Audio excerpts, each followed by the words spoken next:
place overview and scrutiny on Wednesday the 6th of April. And the first item on the agenda is apologies for absence. Afternoon, everyone. We have apologies for absence from... Oh, who did you just see? Councillor Dodd, who's going to be late. Late, yeah. And I think that's it. I haven't heard from Councillor Bridget. Okay, excellent. Okay, well, we shall move on. Minutes of the last meeting, which was the 2nd of March. We agree I sign them as a true record? Agreed. Yes. Was that you just agreeing? Yeah, excellent, thank you. Disclosure of the members' interests. I shall just remind you of your responsibilities around that. And the next is the forward plan of Cabinet decisions. Sean, do you just want to say something to this? Do you need to put a microphone on? Just to say that the two reports that are listed for Cabinet in on page 12 will both be coming to this committee as post-scrutiny on the 11th of May, Chair. Okay, get that. And I think, Councillor Carty, were you? Yeah, I've asked Sean. Microphone. Thank you, Chair. Yeah, I was asking about the thing that's going to corporate services, I believe. Or Page 11. Page 11. Hang on, I'll find it. Page 11. Yeah. It's about the going to library corporate services, economic growth. I would have liked this to have come to our committee as well, right? But it's not. But I now know who's on that committee, and I'll have a word with them. I have quite strong views about these routes into Blythe, obviously being a Blythe councillor, along with my colleague. I would have liked this to have come to us as well as that other group, because we are community in place.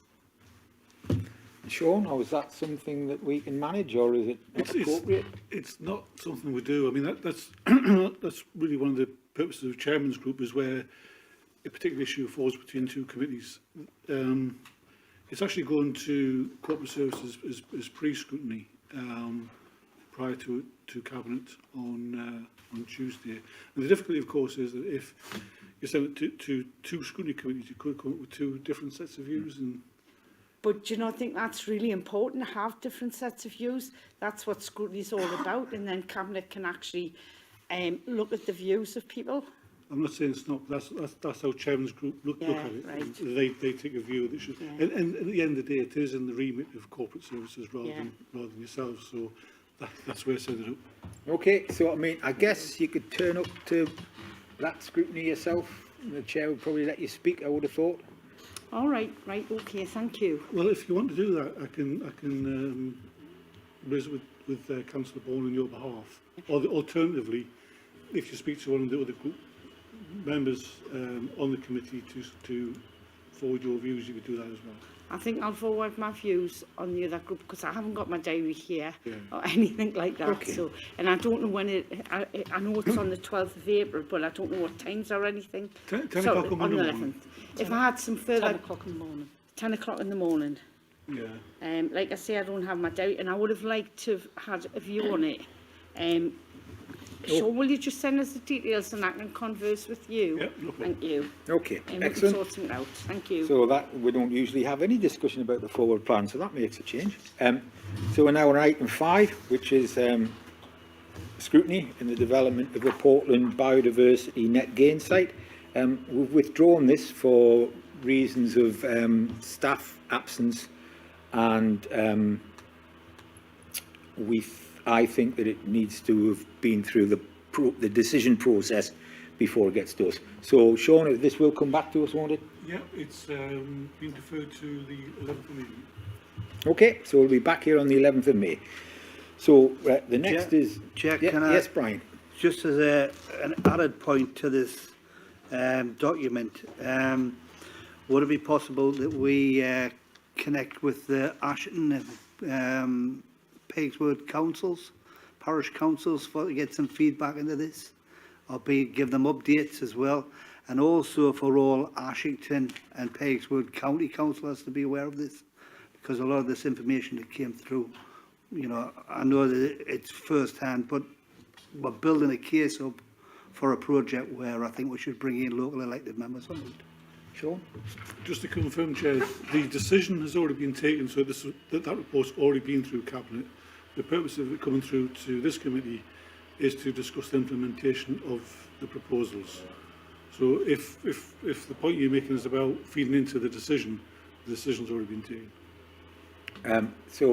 But that gives us the opportunity when we scrutinise to actually have something, a recommendation about consulting or working with the parish councils and the local councillors. That's something we can bring up, Brian.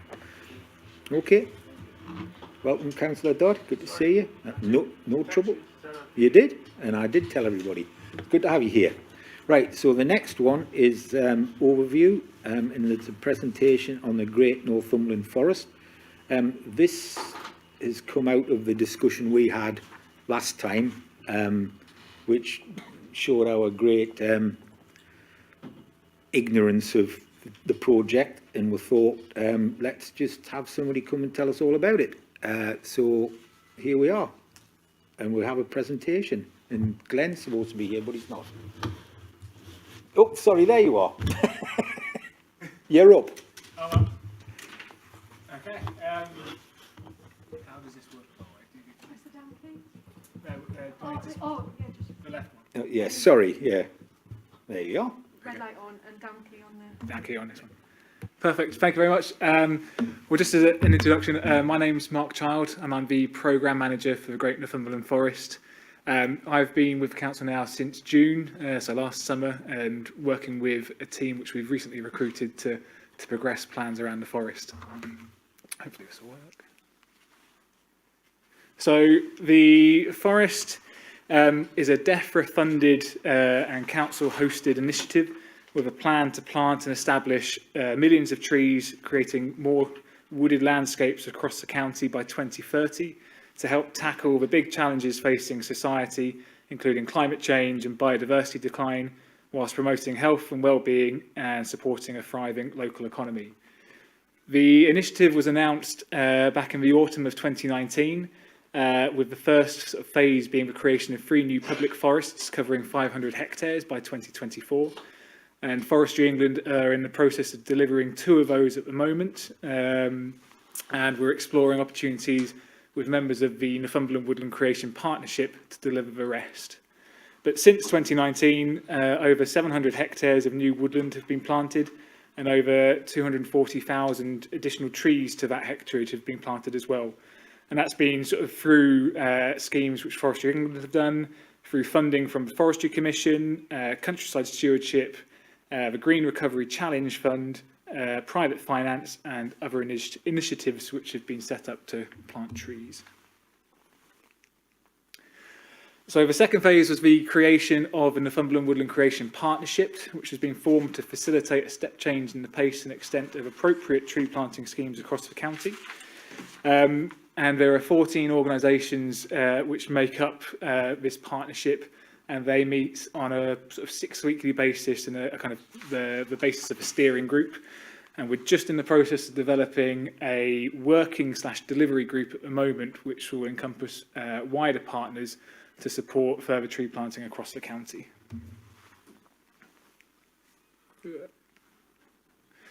So the partnership will empower and support our communities and landowners and farmers to create and expand woodland and tree cover across the county, enhancing and growing our natural capital through integrated land use change or land use management, with a key focus of reducing the impacts of climate change, enhancing biodiversity, nature and landscapes, boosting rural economic prosperity and improving recreational amenities and access, whilst also looking at a post-COVID green recovery.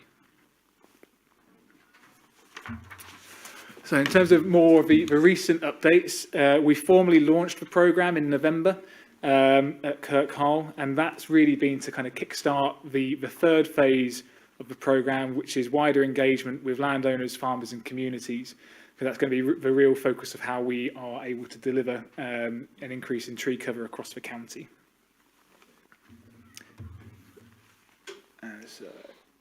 What we're doing.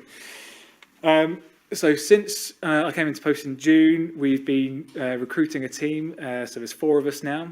We've got more of an online presence in terms of the development of a website. We've done some initial mapping and have produced a story map with a narrative to go alongside that in terms of the areas of least constraint to tree planting. And we've been working on our engagement strategies in terms of how we take this message out. But essentially, what the team provide is a free service to explore and discuss the opportunities for tree planting, how they could work for and with farmers and landowners as businesses, and how they can be funded with no obligation to plant.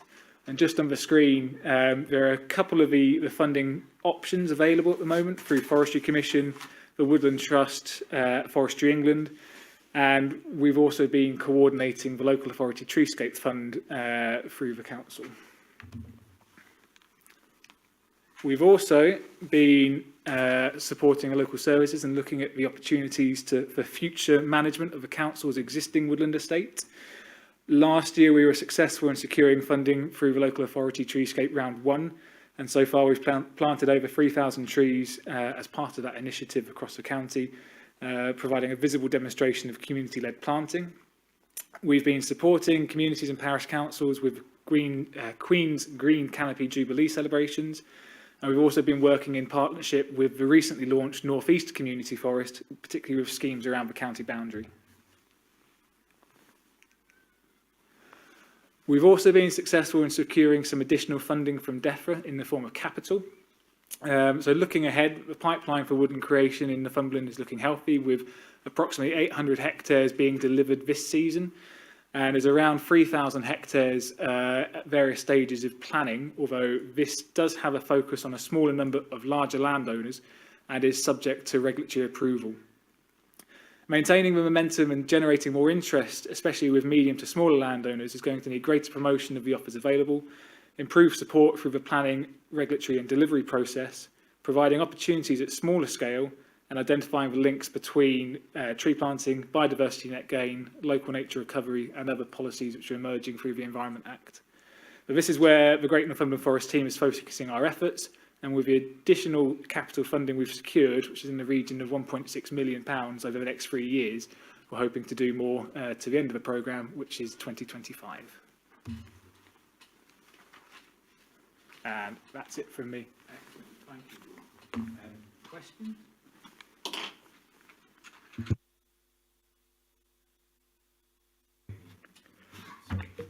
Nick, Richard, then Eileen. Thank you. Thanks for the presentation.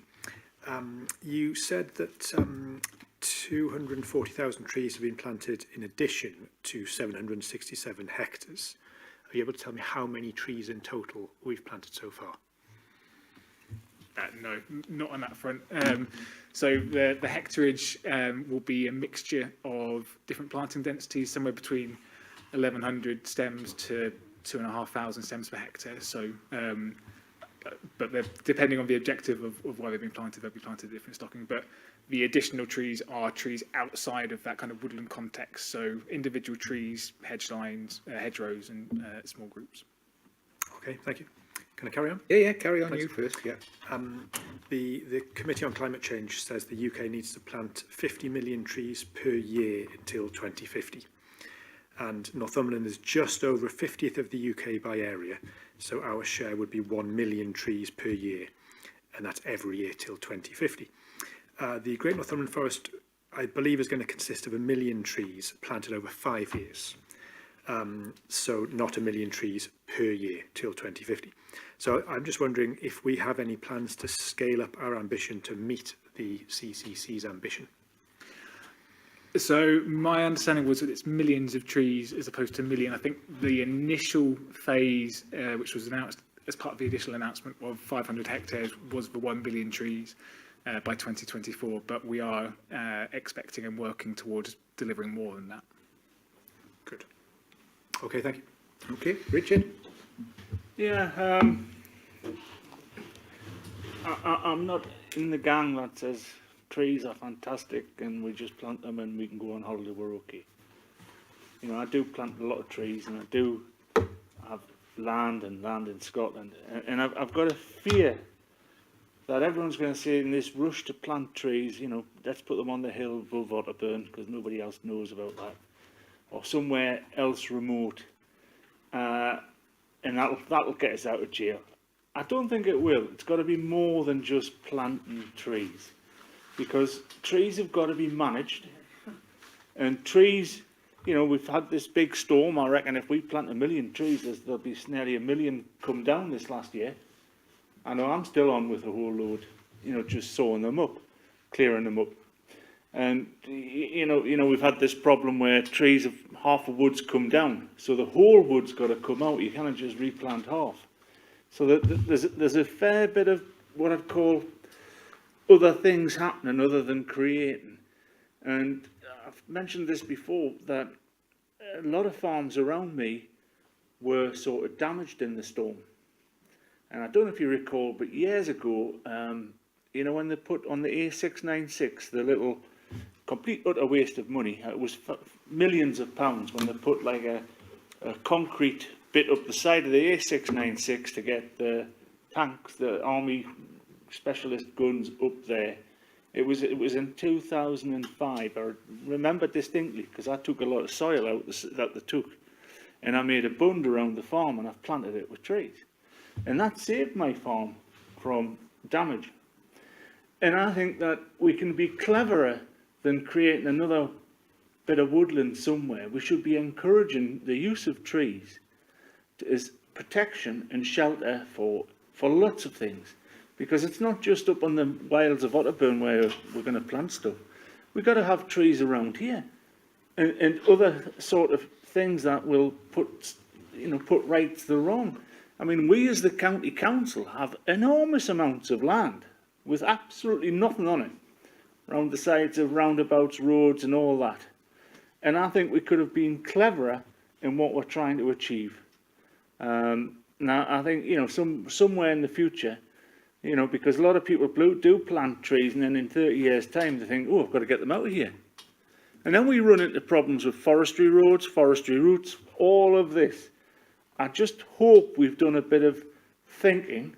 And the final thing, and I've seen this in southern Scotland, where, you know, the Forestry Commission is trying to buy cheap land, etc., to plant trees. And what happens is the community dies. There isn't a farm worker in a farmstead anymore. There's nothing there. There's no kids in the school. There's no one in the village shop or the pub, so it closes. And I just hope we're not sleepwalking into something that, you know, we're going to create this massive forest, because the Forestry Commission are buying land at above agricultural prices.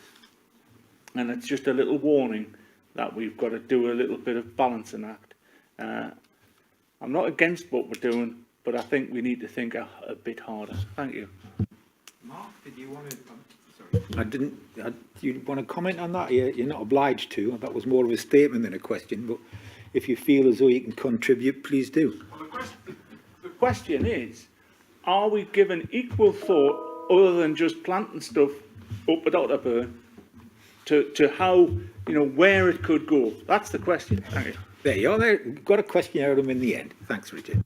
So yes, we have done some initial mapping, and if you go onto the Great Northumberland Forest pages on the council website, there's a story map which kind of gives an indication of where we're looking to kind of prioritise our efforts, which has probably more of a focus in terms of South East and Mid Northumberland than sort of going further west. It's not to exclude other areas, but it's just through some of the environmental constraints and including agricultural land classification as well.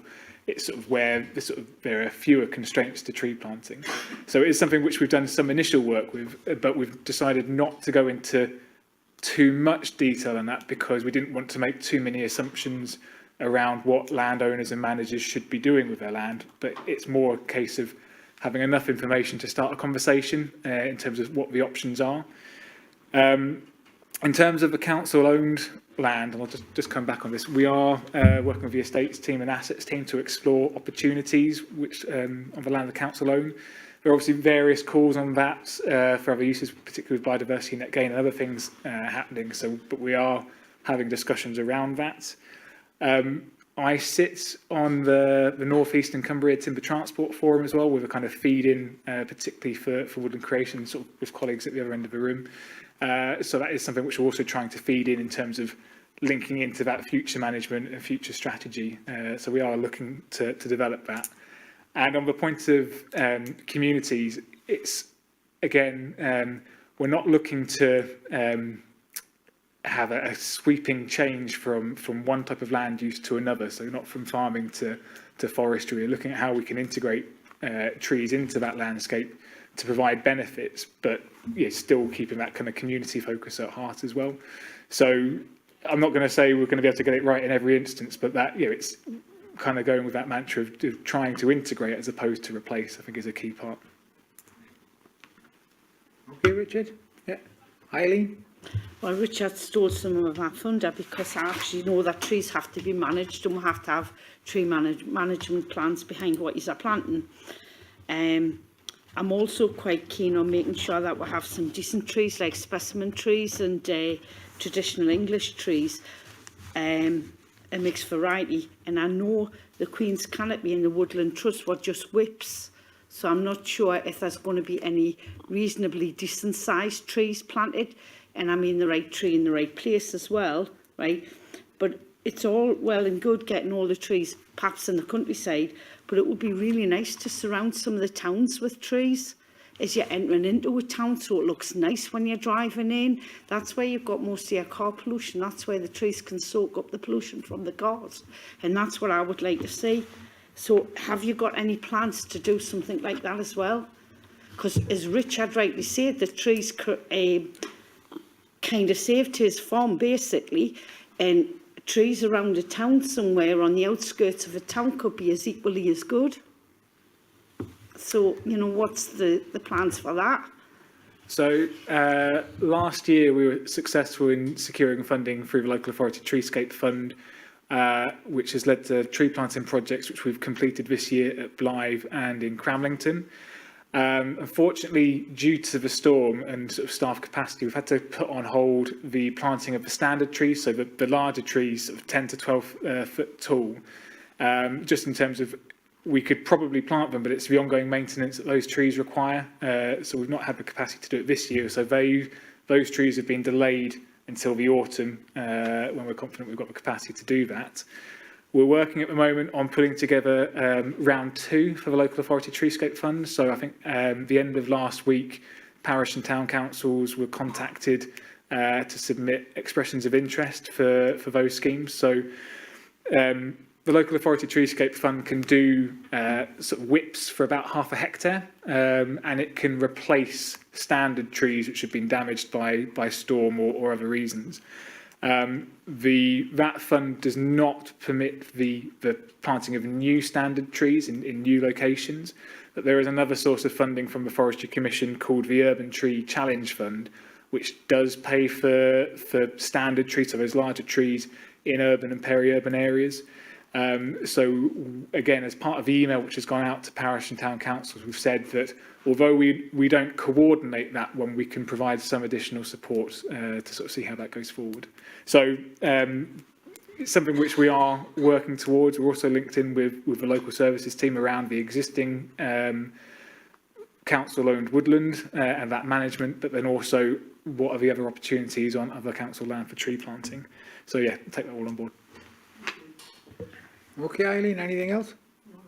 Excellent. Mark, did you want to?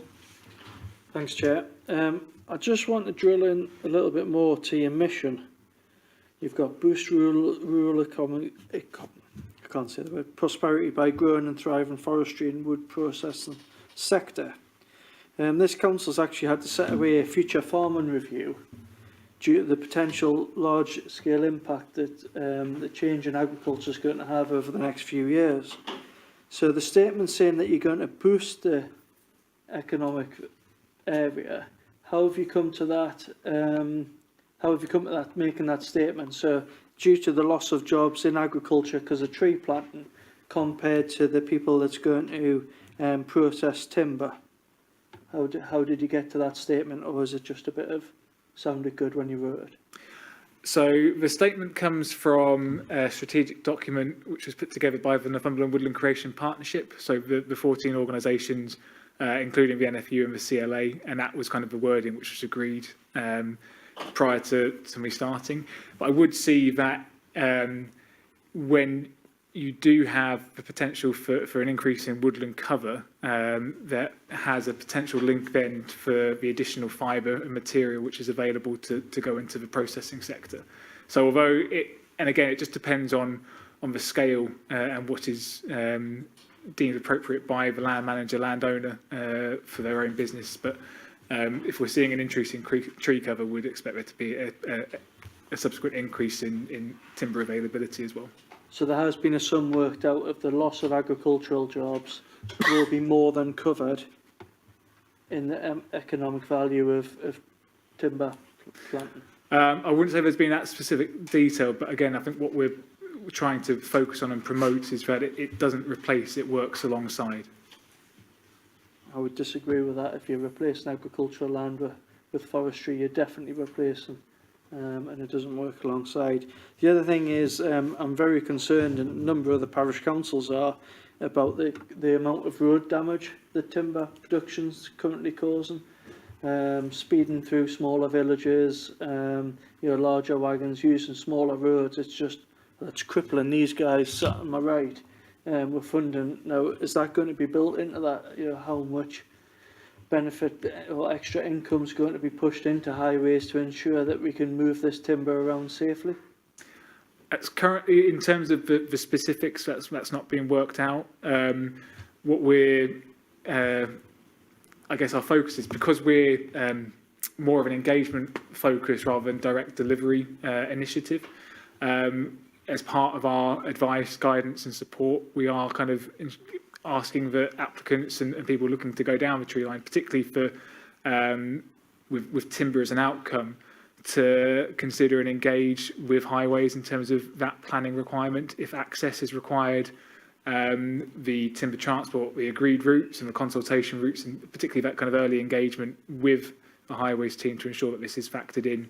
Because although, for access now, if you're heading down that line of a new woodland which needs a new road building in, which is sort of a road for forestry purposes, you still obviously need to have some mechanism for bringing stone in to construct it. So both in terms of the creation phase, but then 20, 30 years down the line when timber is likely to be produced, that knock-on effect then still needs to be factored in. So I would say we're working constructively with the Timber Transport Forum for the area and with highways to sort of see how we can take that forward.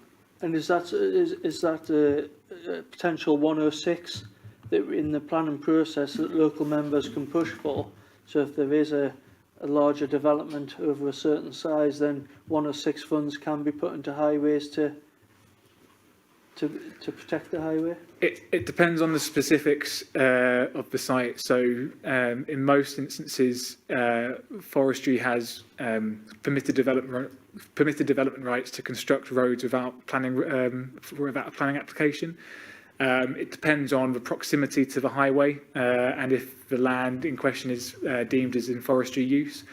So if you're within 25 metres of a highway, then planning application is required, and that's probably when a planning condition or Section 106 would come into account. But if it's outside of that area, it would be picked up through the environmental impact assessment, which will be where stakeholders, including the council, will be consulted upon. And that, as part of that consultation, I would expect there to be input in terms of current access and future access. Yeah, thank you. Thanks, Mark. Councillor Hardy, then Councillor Morford. I'm pleased to see when I drive around my ward that there's a lot of trees being planted in the entrances to towns and around towns, in villages, and it really is good to see the engagement with schools and other groups that are taking part in this. But I've also had a conversation with a major landowner in my ward. In fact, he stretches a little bit further. 4 Neatley states, they have 27 farms in Northumberland. and vast areas of land in Scotland and other parts of the country. They have their own forestry operation and look after a major part of the forestry network in North Northumberland. Are you working in partnership or engaging with people like Ford Neatley Estates?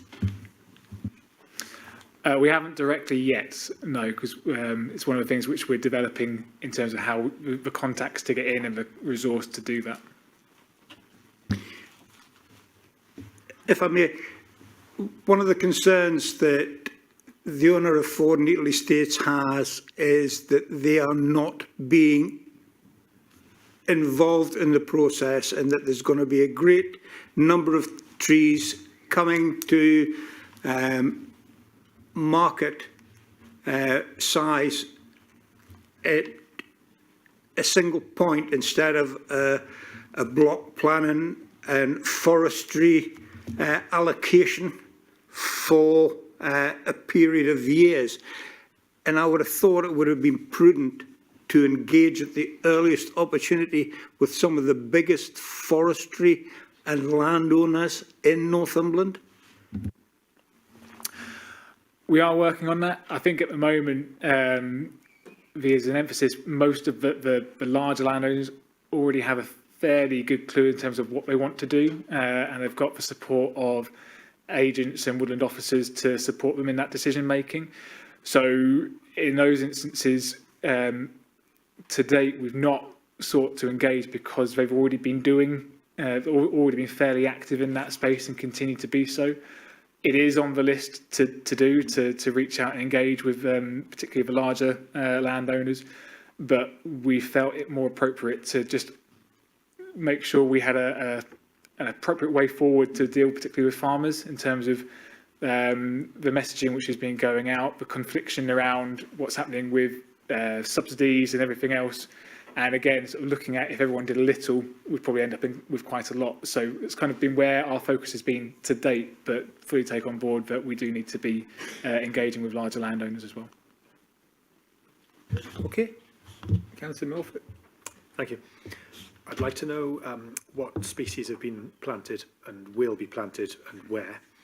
And I'll take as much information as you can throw at me. But what I'm really interested in, what I'm most interested in is the balance between natural, native broadleaf and commercial species. Is there a map that shows this information? And does it show the species of trees on it? There is. So the National Forest Inventory is usually a kind of survey carried out, I think it's every 2 years, which kind of maps out areas of woodland and tree cover. I think with the caveat that it's got to be 2 hectares or larger, I think is for the definition of that woodland. And that will give an indication of species type, particularly sort of on the breakdown of conifer and broadleaf. The forestry statistics, which is released from Forest Research, also give both a national and a county-wide picture in terms of tree cover. So currently in Northumberland, I think we're about 50% spruce, when sort of 50% conifer and then other species making up the rest of it. I'd have to double check the figures exactly. But in terms of species being planted for woodland creation, it purely boils down to what the objectives and the requirements are of a landowner in terms of what they want to do and why are they planting trees in terms of what tree species are best suited to that. The UK Forestry Standard has a kind of a basic criteria for tree planting statistics. So to kind of move away from some of the planting in the past in terms of those monocultures, there's sort of set standards now in terms of how much of a single species can be planted. There's got to be at least 10% open space within a woodland. 5% at least needs to be native broadleaf, and then you kind of make up the other percentages with different species. So that is kind of seen as a minimum in terms of eligibility and kind of that regulatory process. I think from the schemes which we've seen going forward, there was a particularly some of the smaller schemes, there is probably more of a focus on native broadleaf coming through. I think some of the larger schemes which tend to be linked in terms of that element of productivity, it tends to shift probably more towards conifer. But again, it just boils down to sort of the objectives and sort of why that woodland's being planted. Okay, thanks. So there's rules, and it comes down to landowner preference.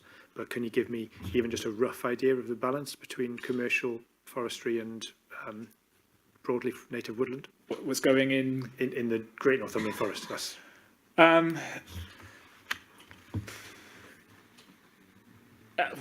It's probably a bit too early for us to in terms of the work which we've been directly involved with.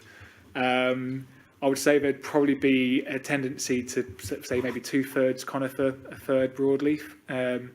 Bearing in mind sort of probably the larger schemes which make up a good chunk of the area will be have a productive focus to them, and some of the smaller schemes and even down to the ½ hectare will probably have a focus on native broadleaf and habitat creation. great. That gives me an idea, so that's really helpful. Thank you. I've got another question. Does anyone else want to jump in? I think that's my job to decide. Sorry. To speak, Nick. But yeah, if no one else does, then have your other question. I would always let people follow the trail. Thank you, Chair. What will the commercial timber be used for? And has any thought been given to the lifespan of the products which will be made from Great Northumberland Forest timber? Obviously, one of the aims of this Great Northumberland Forest is to mitigate climate change. And if the timber goes for chipboard and pallets and paper, etc., they're short lifespan products, so the carbon's not going to be locked up for very long. But if it goes for structural purposes like house building, then we're going to be locking up the carbon for longer. So has any thought been given to that?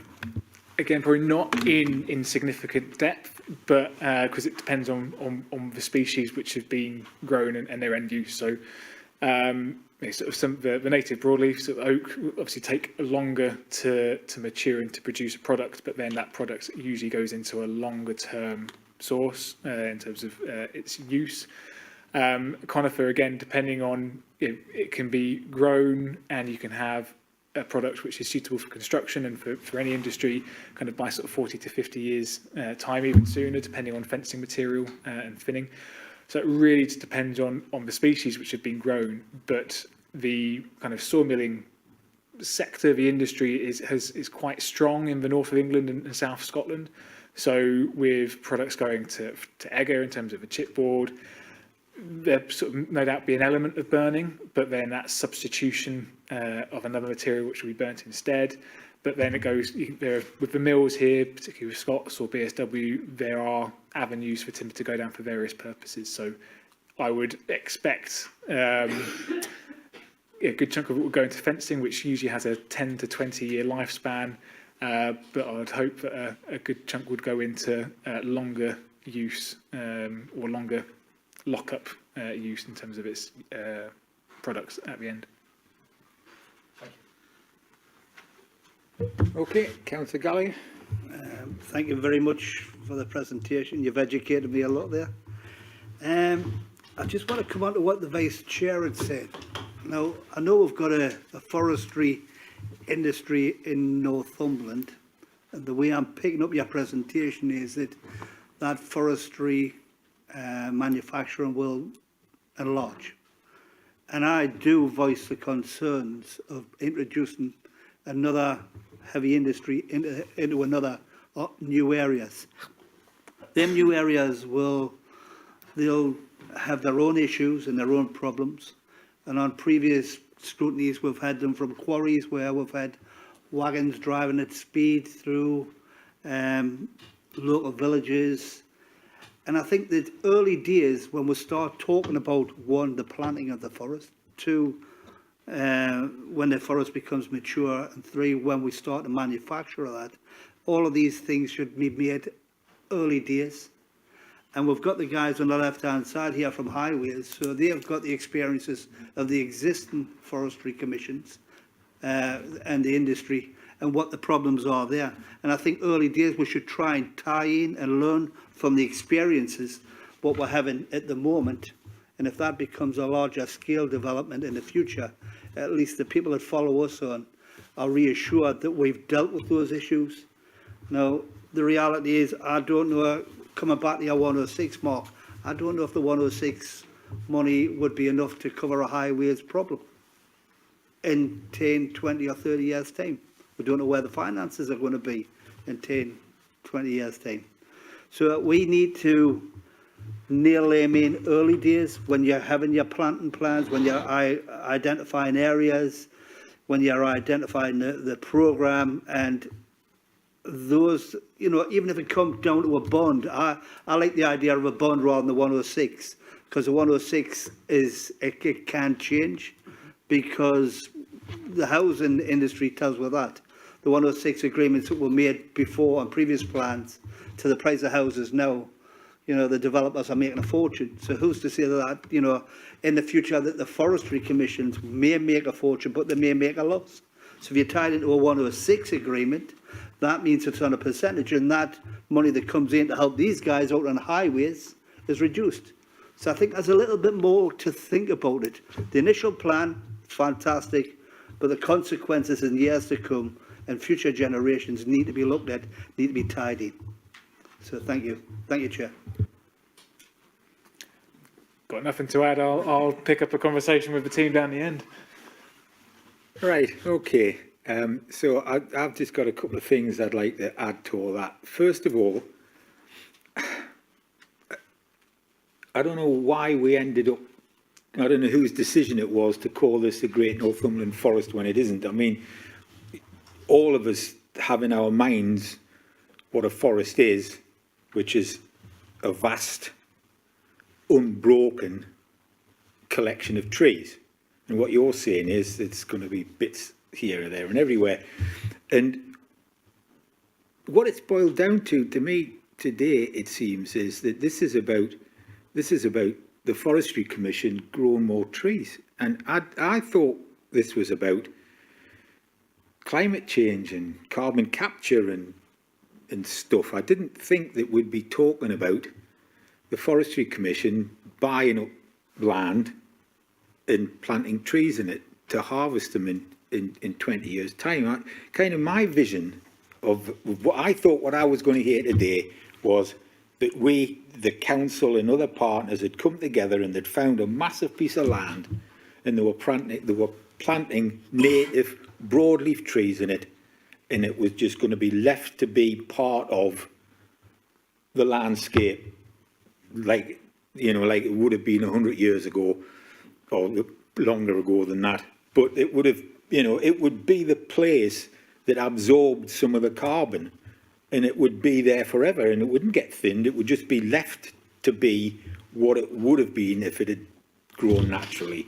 So I'm kind of just a bit disappointed that I find that actually this is just some sort of enterprise, or it appears to me, I beg your pardon, that this is just some sort of commercial enterprise that in 20 years' time somebody's going to make a load of money out of. Well, to me, I am disappointed, because I thought you've heard what I thought I was going to hear, and I haven't heard that. What I've heard is that this is about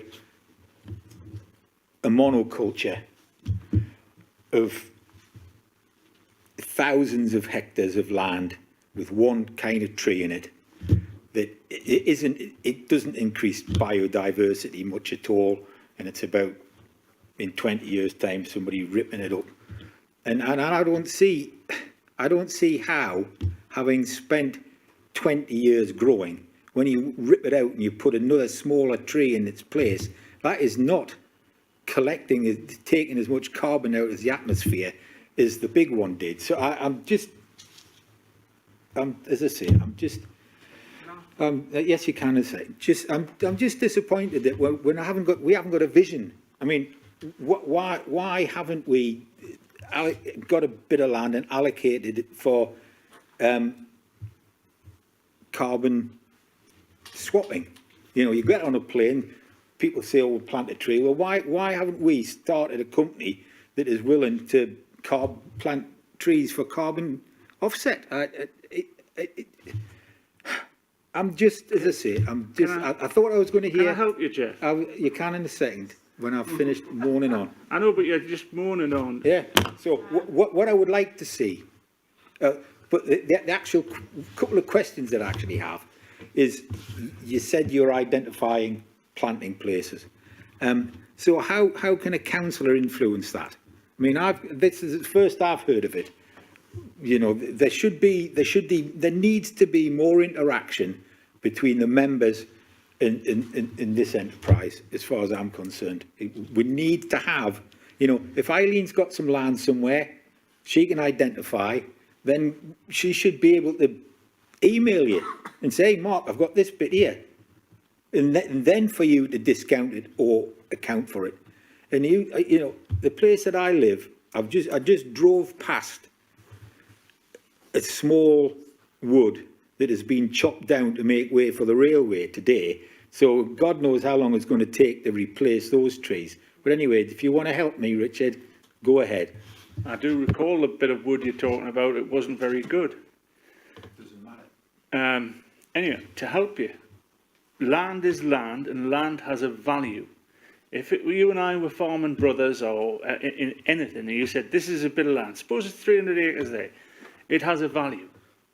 Whether it's prime land, whether it's scrub land, whether it has a value. And generally, and this is why when you go further out, you see more forests and trees.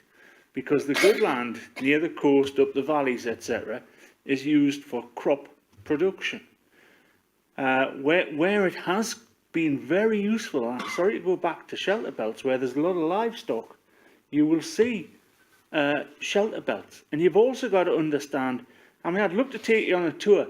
There's at Woolridge Crossroads, there's a wood there, and I thought that should have been down 10 years ago, because trees grow to a certain size and then stop.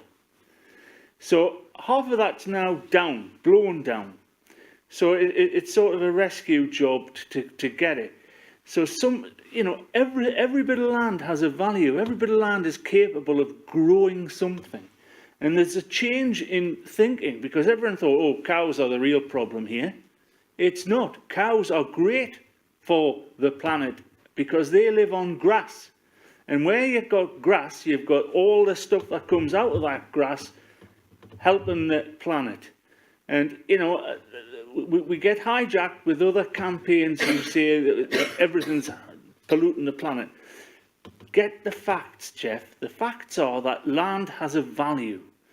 And we've just felled 60 acres in my brother's, well, it's my farm as well, in Scotland. And yeah, we've got a fair bit of money for the wood. Problem is, I've got to spend £20,000 replanting. So every time you take a bit of wood out, you've got to get permission to do so. And part of that permission requires you to replant it. Because as I say, if these trees get grown and they get too big, they fall over. Now take the point where you might say, right, we've got to find a bit of amenity woodland or woodland that's of use. And that's why I think shelter belts for all kinds of things would come from. Because at one time, our ancestors, however far back you go, would live near a wood. They would get fed off the wood, they'd get fuel from the wood, they'd get shelter from the wood, and they'd get fruit or nuts or whatever out of that wood. So I think we probably do need a radical think of where else we're going to go, because this hasn't just got to be this year, it's got to be every year to get the real effect. I mean, I was at school in 1973 and it was plant a tree in 73. I don't know where those trees are now, but that's what the crack was in 1973. But it's an ongoing process. And there are bits of land, and I brought up the other week somewhere, there are bits of land that are with trees on, and I don't know who owns it, but I'll tell you, it's Tranwell Woods. It is rubbish. That wood has never changed in 40, 50 years. It's scrubland. Somebody should grab a hold of that and say, right, let's have this cleared and put some useful wood in that's going to grow rather than, I mean, it's half blown down now, but I'm just saying, it's more than just good land or virgin land. There's got to be some wood owners that need to step up to the plate, because some of these woods are doing just laying an egg. Thank you. Yeah, I think this is where we kind of digress, Richard, because if we have a climate emergency, if we are virtually at the point of no return, then we have to start thinking about what is best for the planet rather than what's best for the economy. And that's kind of, I assumed that all of this was part of that, but it appears to me that it's just about exploiting wood rather than trying to heal the planet. And so, you know, I just think we should be a bit more imaginative. We shouldn't be driven by money every time. We shouldn't be driven by the fact that we'll plant these trees. You know, in 20 years' time we can make some money. We shouldn't be thinking about making money out of it. Anyway, Councillor Castle. I haven't spoken, but I will say maybe you should, hey, carry on. maybe you should call it the Northumberland Forestry Plan rather than the Northumberland Forests, because it is a plan, isn't it? It's not, we're not describing something that exists, we're describing a plan. So maybe it's not quite named the way it should be. That's my constructive suggestion. But of course, we no longer need wood to build a navy. Those days have gone. But we do need to build woodland for climate-associated reasons. But when you say money shouldn't be the only factor, yes, but everything's driven by financial considerations. The economy can't be put unnecessarily at risk if there is a means of actually putting the wood to a commercial purpose. I remember an excellent presentation, I'm sorry, next back, on the use of timber, increased use of timber for house building. And it was a presentation by, I wish I could remember who made it, but there's a UK business actually promoting the use of timber for construction purposes. It was really quite a convincing presentation, and I wonder if we shouldn't be looking more at this balance, as you rightly say, of how we promote improved climate support, and that's a major objective of the County Council. We know that's a key objective, and how we actually ensure that there's a commercial benefit falls out from it. Because you won't persuade landowners very easily to actually plant trees unless there's some commercial outcome possible in their interest. And you know who the major landowners are here, and the County Council is one of them. And I'll finally say that in my local area, actually we've built a community orchard and a second one because it's been a success. And we're actually acquiring woodland and planting more. So locally, things are happening. Possibly not part of the Northumberland plan, but is this not just a Northumberland forestry plan rather than the Northumberland forest? Thank you. Before I get Mark to answer that, Nick, do you want to ask your question? Thank you. I've shared your concerns since 2019 when the Great Northumberland Forest was first announced. I accept the fact that we do need commercial forestry because we need wood. So I've thought for a few years now about ways that we might be able to get clever and combine carbon capture with biodiversity, with benefits for biodiversity and timber production. And I'm not a forester, but I just wonder whether Scots pine might be a good solution because it's a native softwood, so it has timber value. I suspect it would probably make decent chipboard and cross-laminated timber, but it has brilliant biodiversity value as well, and would also capture carbon. Have you thought about that? And also, have you thought about adopting forms of continuous cover forestry that might actually mimic natural processes rather than clear fell? I'll come into firstly response on yours. So yes, pine I would see it being a definite component going forward in terms of tree species. So Forest Research have a tool on their website called the Ecological Site Classification, and you can either pinpoint the location you are in the country, and it will give you the basic data for all the requirements that trees need to grow, so rainfall, nutrient level. They're modelled figures. If you have site-specific data, you can put that in, and essentially it will then list all of the different tree species and their suitability to grow in that location. So that is a key part to a forester's or a land manager's element in terms of what will grow there, and then it would also give you an indication of how well it will grow in what is called a yield class, and so how much growth it will put on a year. And that covers both conifer and broadleaf species, both native and exotic or non-native. So as a starting point, that's a really key place to go. There'll also be indications on that in terms of the level of exposure, and that will drive the future management scenario.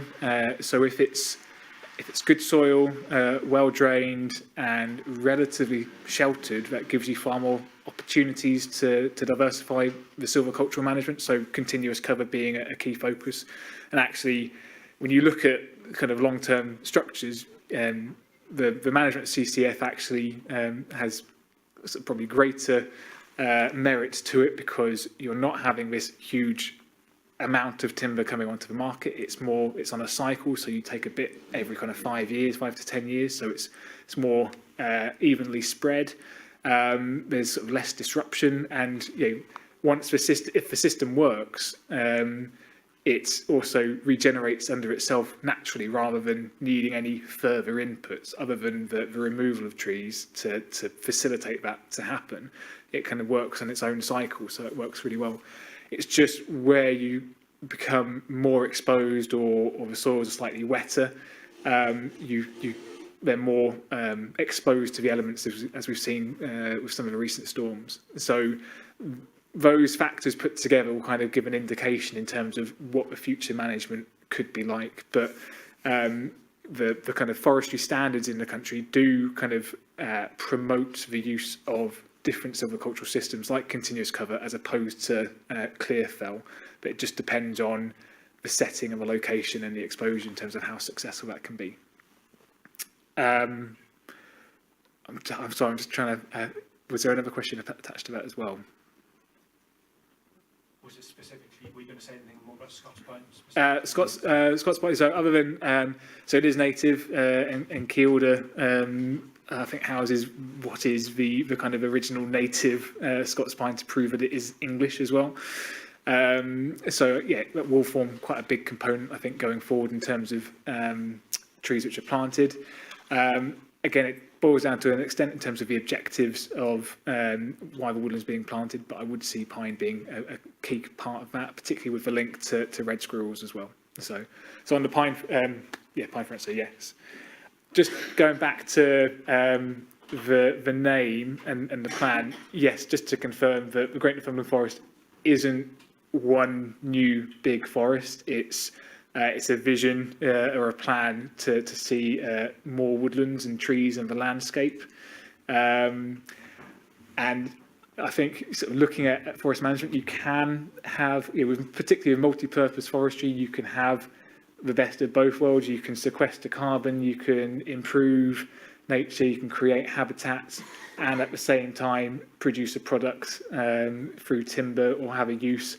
And then the income which you can gain from that can then be reinvested into that woodland for its ongoing management and ongoing maintenance to do more and to provide more things like access for health and well-being.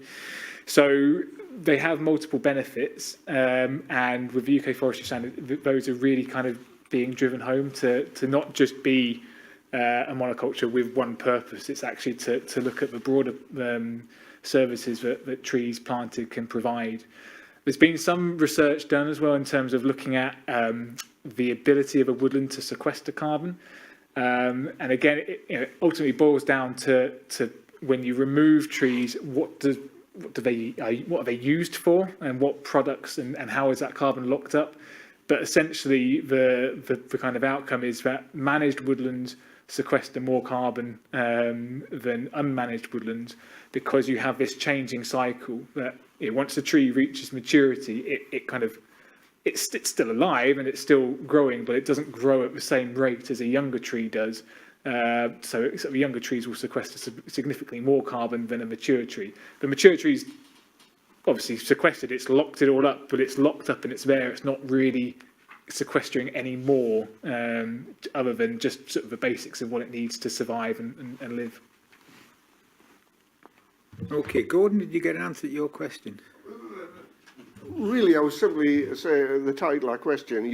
On page 27, you've listed the mission, which really covers the main and key points. The question was the Great Northumberland Forest. Well, there isn't one, but there is a Great Northumberland Forestry Plan. I just think it is misleading as it's presently put, and would be better put differently. We might be too late, but I just think that would have been a better description of what you're about.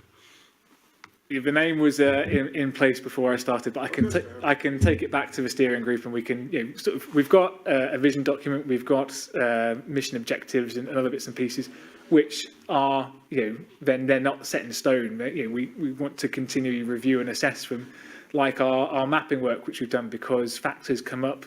Currently, the main challenge to woodland creation is around habitats which support waders and breeding waders, and when is an appropriate time to plant trees and when is not. And again, our mapping is updating regularly to reflect kind of the changes in policy in different directions. So again, there is flexibility in elements of that to reflect what is going forward. Okay, so so my question was, how can we influence? Where's the council input in that? And something else, just from what you've said there, who do you actually report to? Do you not think that? I mean, I haven't seen. You say you're going to go back and you're going to discuss this, and there's going to be some kind of program come forward. Well, who's going to scrutinise that? Who in the past has given you all this to do? So the programme sits within the Economy and Regeneration Service of the Council. We are also funded by DEFRA from the Nature for Climate Fund, which is kind of the significant pot of cash which the government's put into kind of nature-based solutions. As part of that, there's the England Tree Planting Programme, and then a layer down is the Woodland Creation Partnership. So that's kind of where our main reporting and funding goes to directly to DEFRA and the national programme.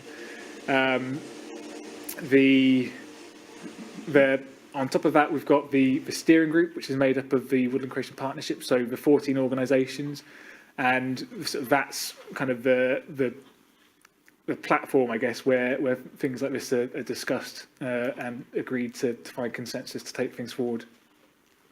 Okay, so you still haven't answered the question about how councillors can influence things, but I think it's you're based in the council. There has to be some political reporting to some bunch of councillors. So I think that's absolutely vital. I mean, that might not be. I would have thought it was more appropriate to come here. But what you mentioned before was which I've forgotten already. But I think, there has to be some kind of local political accountability to this. I don't think we can just kind of let you, wander off. So I think there needs to be some kind of scrutiny of this quite often, and if it's not here, it's the lost my train of thought. Well, I think it should come here, but anyway, if you could answer how we can influence the planting, that would be very good. Well, definitely on that point. So, in terms of the contacts, I'll take your earlier point that obviously better interaction between the programme and councillors needs to take place. But yes, we have the website. We have an inquiry, a kind of general inquiries inbox as part of that, where we're kind of fielding expressions of interest or people coming forward saying, "We've got some land, sort of thinking about what to do with it, thinking about planting trees. Can we help?"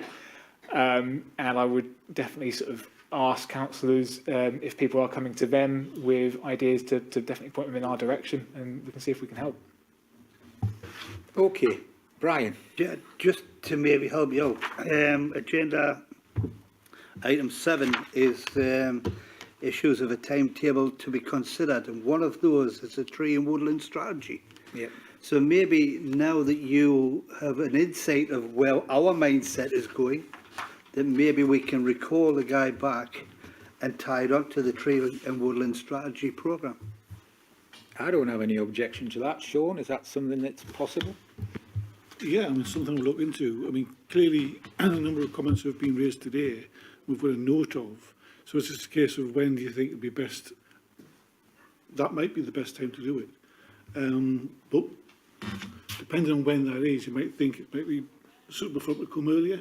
Yeah. We just don't know today when that strategy will come to this committee. So it's a case of whether or not. It has to come when we can have answers to our searching questions. Yes. And also more information. No, absolutely. So, but it's a case of whether or not you want to wait until the strategy, or whether you want them to come sooner. Right, okay, so, yeah, I'm sure we can sort that out, but I definitely think Yeah. there needs to be something in our report, Sean, that says there needs to be a clearer line of political accountability on this, because, I mean, before you came, Mark, none of us actually really knew any of this. And I think that's a great big huge hole when you think what the council is trying to use this to help its its climate change strategy, and kind of none of us, we are a bit wiser. But anyway, so yeah, poor old David will be thinking we've forgotten all about him. So thank you very much for that, Mark. Yes, you did a good job. I was giving it quite a difficult time there, Chair. Yeah. I would say. I think you answered the question very well. He did for the first time in front of us. Really, you did well. So thank you very much for coming. You can stay and listen to the highways people if you wish, but I'm sure you've got trees to plant or something like that. So we shall see you next time. And thank you very much. And we've got that, Sean. We're going to try and yeah. Excellent. Okay. The next thing on the agenda is we're going to be here till tomorrow, I think. This is the highways maintenance. David Lawkes has got his band of merry men with him.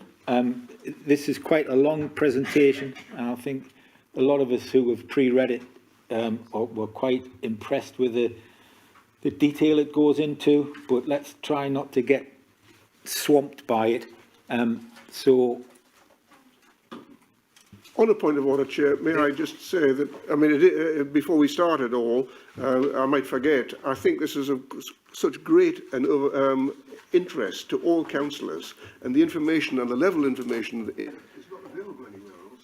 And I think it should be made available to all members, not just this committee. And I wonder if that could be done through David or yourself. I'm sure we can work that out, because I agree with you. It's good reading. It reinforces what we all know, that they do a difficult job very well. David. Thank you, Chair. I'll start off with just some introductions. I think I know most people, but I'm David Lawkes. I'm Head of Technical Services for the County Council, and highway maintenance is part of the remit of my role. Just in terms of introductions, I've got Robin McCartney with us here today. Robin is the Highway Infrastructure Manager, and in terms of highway maintenance, Robin's in charge of the sort of maintenance policies, the Transport Asset Management Plan, and developing the capital programme that we do every year for the maintenance. We've also got Chris Westerby, who I'm sure you'll all know. Chris is the Highways Delivery Manager, and Chris is responsible for the inspection of the roads, all of the work that the area teams do, the repair of the defects, and then the delivery of the capital programme as well. In terms of agenda and what we wanted to run through, quickly wanted to talk to you about highway law and why we actually do what we do, what the highway asset is, the asset management processes that we have in place, a bit more detail particularly on roads and the inspection and repair of roads, and then talking about the other assets that we look after as well as part of the highway, some information about the budgets that we have, the performance, and then something about the improvement and innovation that we're trying to take forward in the service at the moment. So in terms of highway law and why we do it, we are the Highway Authority as the County Council, so we therefore have the duty to maintain the adopted highway that's maintainable at the public expense. So that is our role. And within Northumberland, that means all of the adopted highways other than the A1, the A19 and the A69 for which National Highways are the highway authority for those roads. So while we have a duty to maintain the roads, there is also a sort of defence in the Highways Act. It's basically there because it's not assumed that we will know everything about every square yard of road across the whole county at any one time as it changes and conditions change. But we do have to show that we've taken such care as in all the circumstances was reasonably required to secure that the highway was safe. So we have to have processes in place to make sure that we understand and are taking the appropriate measures to maintain the highway. And a number of those things are things that we'll talk through as we go through the presentation. The highway asset itself, it's 3,200 miles of roads, 1,600 miles of footways, 3,500 structures, of which 1,134 are bridges, 626 are culverts, 1,700 odd are retaining walls. We've got 51,000 street lights, 85,000 gullies, and then all of the other assets, the drainage pipes, the safety fences, the verges, the trees, etc. So it's a massive asset to look after in Northumberland. To make sure that we look after that properly, we have a number of processes in place to manage and maintain the asset. So overarching all of that, we have our Transport Asset Management Plan, or our TAMP as we call it. Some of you long-standing councillors may remember that back in I think 2018 we did a lot of work with scrutiny about that Transport Asset Management Plan and a variety of the policies that are within that to make sure that those were the right policies for Northumberland. The TAMP itself looks after all of the asset types that we have, the carriageways, structures, footways, lighting, drainage, etc., right down to the soft landscaping and the verges. All of those assets are recorded on our highway inventory system so that we know what assets it is that we're looking after. And then those highways are inspected and any defects that we come across that we deem are actionable defects are then repaired. On top of that sort of looking at individual defects, we also do work to assess the overall condition of the asset, and that's used more to determine the overall capital programmes and where we need to invest the larger sums of money every year. And that helps us to develop those maintenance programmes and then obviously to implement them to carry out the maintenance of the highway. So all of those processes are there to allow us to effectively manage and maintain the highway and make sure it's safe for the travelling public to use and that people can have the use of that highway in the way that they need to. As part of that whole system, and a key to it really is we break down the roads into what we call a functional road hierarchy, which is in categories 1 to 9. So what people are very used to, I think, is the sort of A, B and C road classifications and the unclassified roads.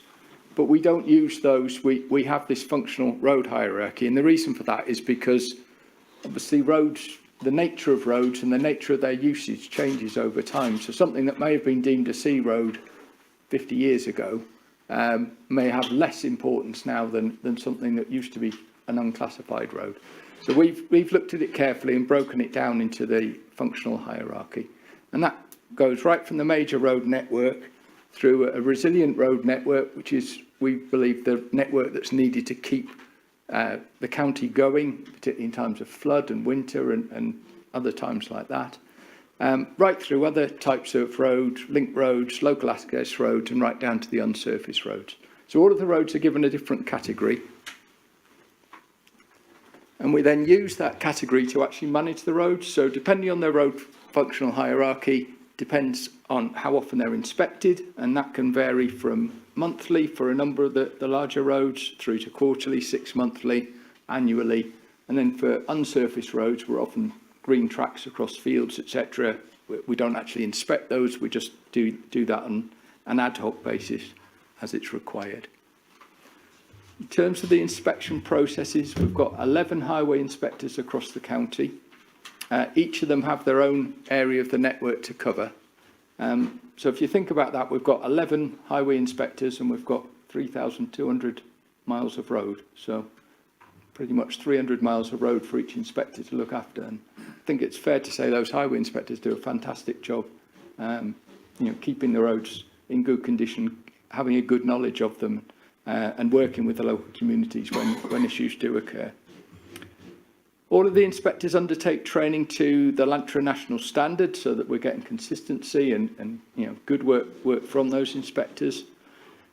We take all of the inspections that are required in an area on a monthly, quarterly, annual basis and put those into a work schedule so that all of the different inspections are carried out as required.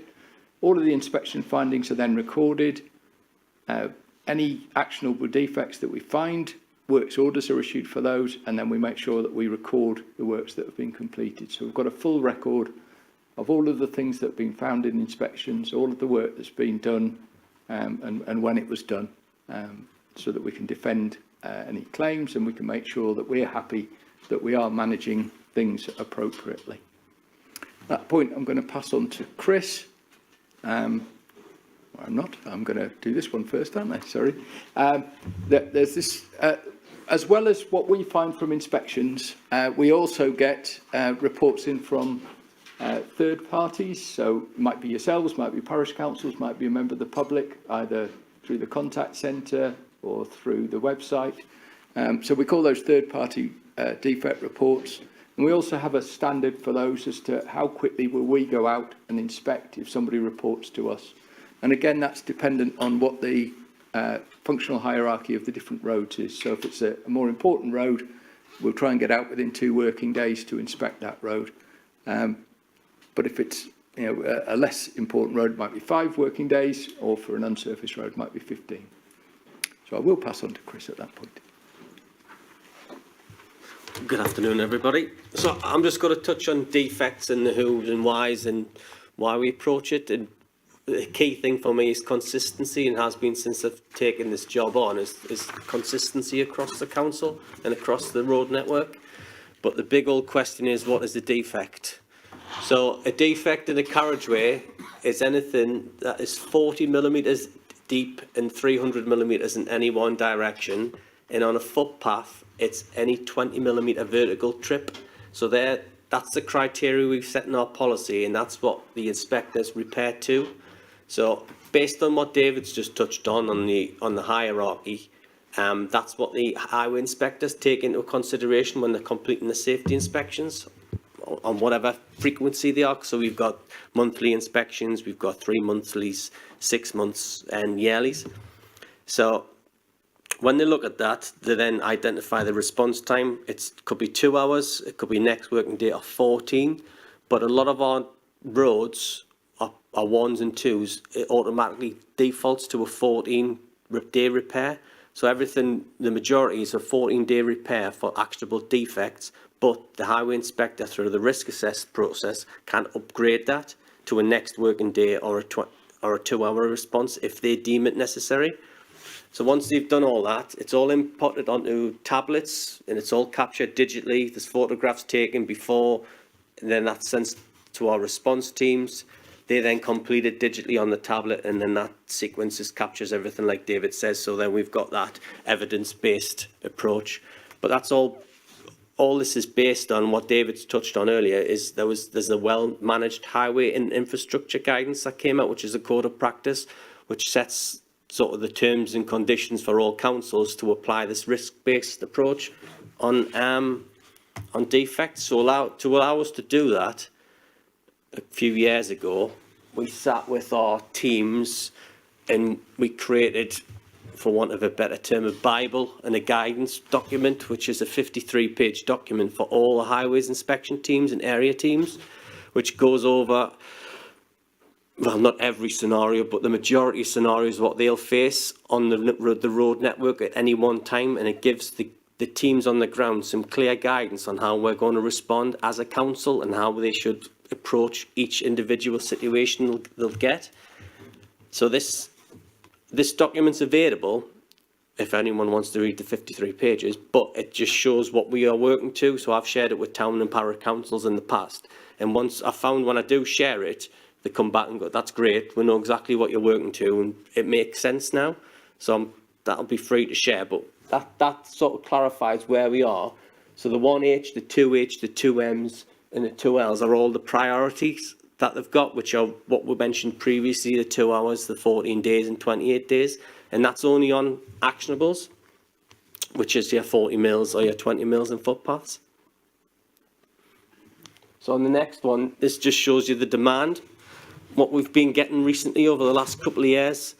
So the top line, 33,000, that's total defects raised as far as footpaths, roads is concerned, but then there'll be other actionables like signs and bollards and things that come into play, but I haven't captured that in the data. I've only concentrated on carriageway defects raised, so there's 22,000 there, and then footway defects, 6,000, and David alluded to, there's 11 inspectors and 11 operational teams out there completing all these defects, and all those defects have got a response time to be adhered to, so then that ties in with policy, ties in with insurance, so that we've got a defendable position as a council. So that's all audited as well by Zurich, who are our insurer. So Zurich come in every 2 years and audit our processes to make sure we're doing exactly what we've said we were going to do. The big thing on this slide for me was the third-party requests. So in 2020, 2021, we had 18,200 requests in to the inspection team. So they're direct to those 11 inspectors, but only 4,000 of those created works. So that's actionable defects, if you like. So the 78% of those queries came in that didn't create any work. And that's probably a downside for us as a department. I think Councillor Castle alluded to there. There's a lot of good information in this presentation, but not a lot of people know about it. So I think that's something we need to look at, and is educating people and telling people what we do and our defect criteria. So the big thing for that, and there's a lot of wasted time in that, as far as the inspectors going out and looking at and responding to all these queries. Again, we've touched on the footway works we create, the carriageway defects we get. So the demand is on carriageway, it's on roads. That's where our demand is from the public, and we deal with that the best we can. So when they do all that, this is kind of the toolkit we've got to look at as an inspection team. So each team has got what you see on the network is hot material. We've got cold material we can apply. But the majority of defect repairs come out of the revenue budgets, which we have. And then what the inspection team can then look at is what they do further to that. So they'll start planned works, which is we feed into our capital refurb budget, which is patching works. This is then logged, and the teams prioritise this and to complete the patching works on the network. But the bigger plan is the asset management side of it as well, which Robin will touch on, is that we can do that at an area level, but we need to make sure we're investing in the network and we're getting longevity out of it. The structural patching works requires what we call a street works permit. So every section of the road network has got a unique street reference number, which is every 50 to 100 metres, it's got a different code to it. So you've got to book that road space to allow us to do any works, which we excavate the carriageway. So if we dig a hole, we've got to plan it, we've got to plot it, we've got to show what we're doing, etc., etc. But if we repair a pothole, we don't have to do that. So if you look at my previous slides and how many defects are raised in the 30-odd thousand queries and what we're repairing, to do that on every section of road where we've got to book the road space, cut it out and dig, it's a pretty tough task. And to meet our defect response criteria, the 14 days. So I suppose I'm trying to explain to you why we actually fill a pothole in and why we do fill potholes, and to get the network in a safe condition based on the demand that we get as a department. But we have got other tools to that, and that is the patching and the structural works. So, and again, could require road closures. We've got to give 12 weeks notice for a road closure as well.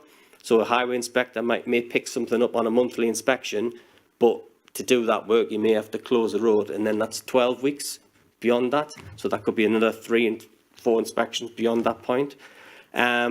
If we can't do anything at an area level, we then push it through the local transport plan and up the asset management team.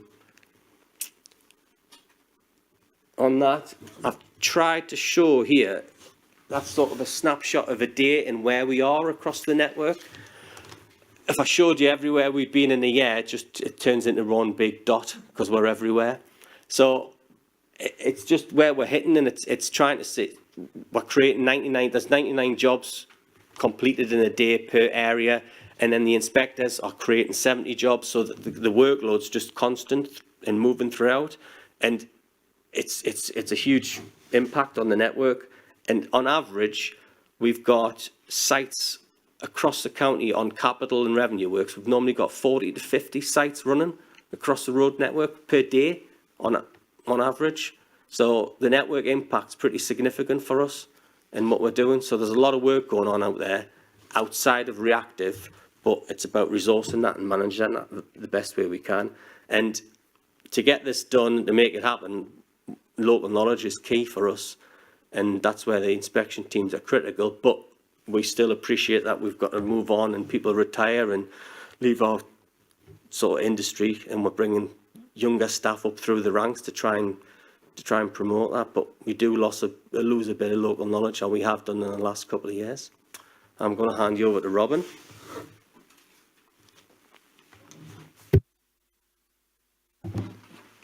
Thank you, Chris. Welcome. Condition monitoring and programme development. We collect a wide range of data in the pavement management system, from scanner data and visual condition surveys. We also collect an awful lot of information from our area teams, from elected members, town and parish councils and the public. The programme is developed based on the functional road hierarchy, together with the road condition. We're utilising our new Horizon software to analyse the data, modelling different scenarios using different treatment choices. We also have been introducing camera-based survey techniques. And this all goes to create the major capital works programme that Chris explained earlier. In addition to the roads, we also look after footways and cycleways. These are also based on the functional hierarchy. We deliver a programme of safety inspections and respond to safety defects. We carry out patching, areas of flag repair, and larger maintenance schemes through the LTP, including flags to flex schemes. We will also be considering the outcomes from the local cycling and walking improvement programme in the future hierarchy. With bridges, we manage a detailed inventory of structures, including 18 ancient monuments and 121 listed structures. We manage the load carrying capacity, both known and unknown, and we carry out a programme of general inspections with bridge condition indicator scoring for each structure. We prioritise preventative maintenance on the bridge stock. We assess and manage height and weight restrictions, and we manage public risk from substandard bridges using interim measures and strengthening. We carry out capital works through the LTP and through the Department for Transport Challenge Fund bids for masonry arch and steel bridge painting programmes. With drainage, we include manholes, catch pits, ditches, gullies, filter drains and pipework.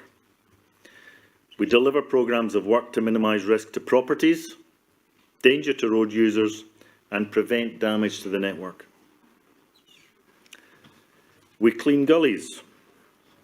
With 4 new gully emptiers just arrived, we will also be able to improve data collection, and we'll review resources once the improved performance is established. We respond to defects in drains and pipework. We deliver ditch and grip cutting programme, and when required, we enforce ditch and grip cleaning on private land. I'll just go back in there again.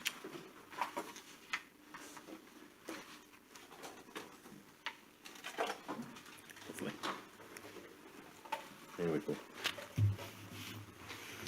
With the gully data we collect in the new monitoring system, we will review data over a 24-month period. We'll review the performance of the new machinery and move to a route-based programme to improve productivity and improve performance reporting. Of our remaining assets, we are also responsible for street lighting. Recently converted to LED, we repair faults, replace damaged columns and deliver a programme of statutory electrical testing. Traffic lights are serviced by the Regional Traffic Signals Group, who carry out annual inspections of all installations and repair faults. However, we will be moving to a bulk lamp change approach in the future to try and improve performance. We're responsible for road signs and road markings with a priority on key regulatory warning signs. And we also look after safety fencing, pedestrian barriers and a significant area of soft landscaping.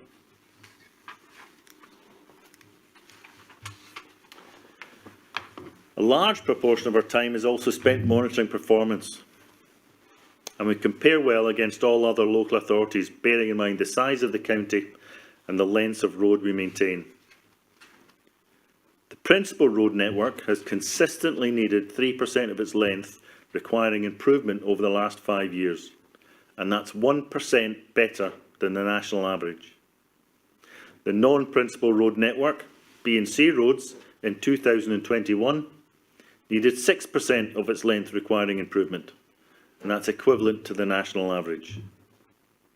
The unclassified road network condition surveys continue to show decline in its condition over the last 15 years, although it doesn't truly reflect the recent £15 million investment that we've had in the UNC roads.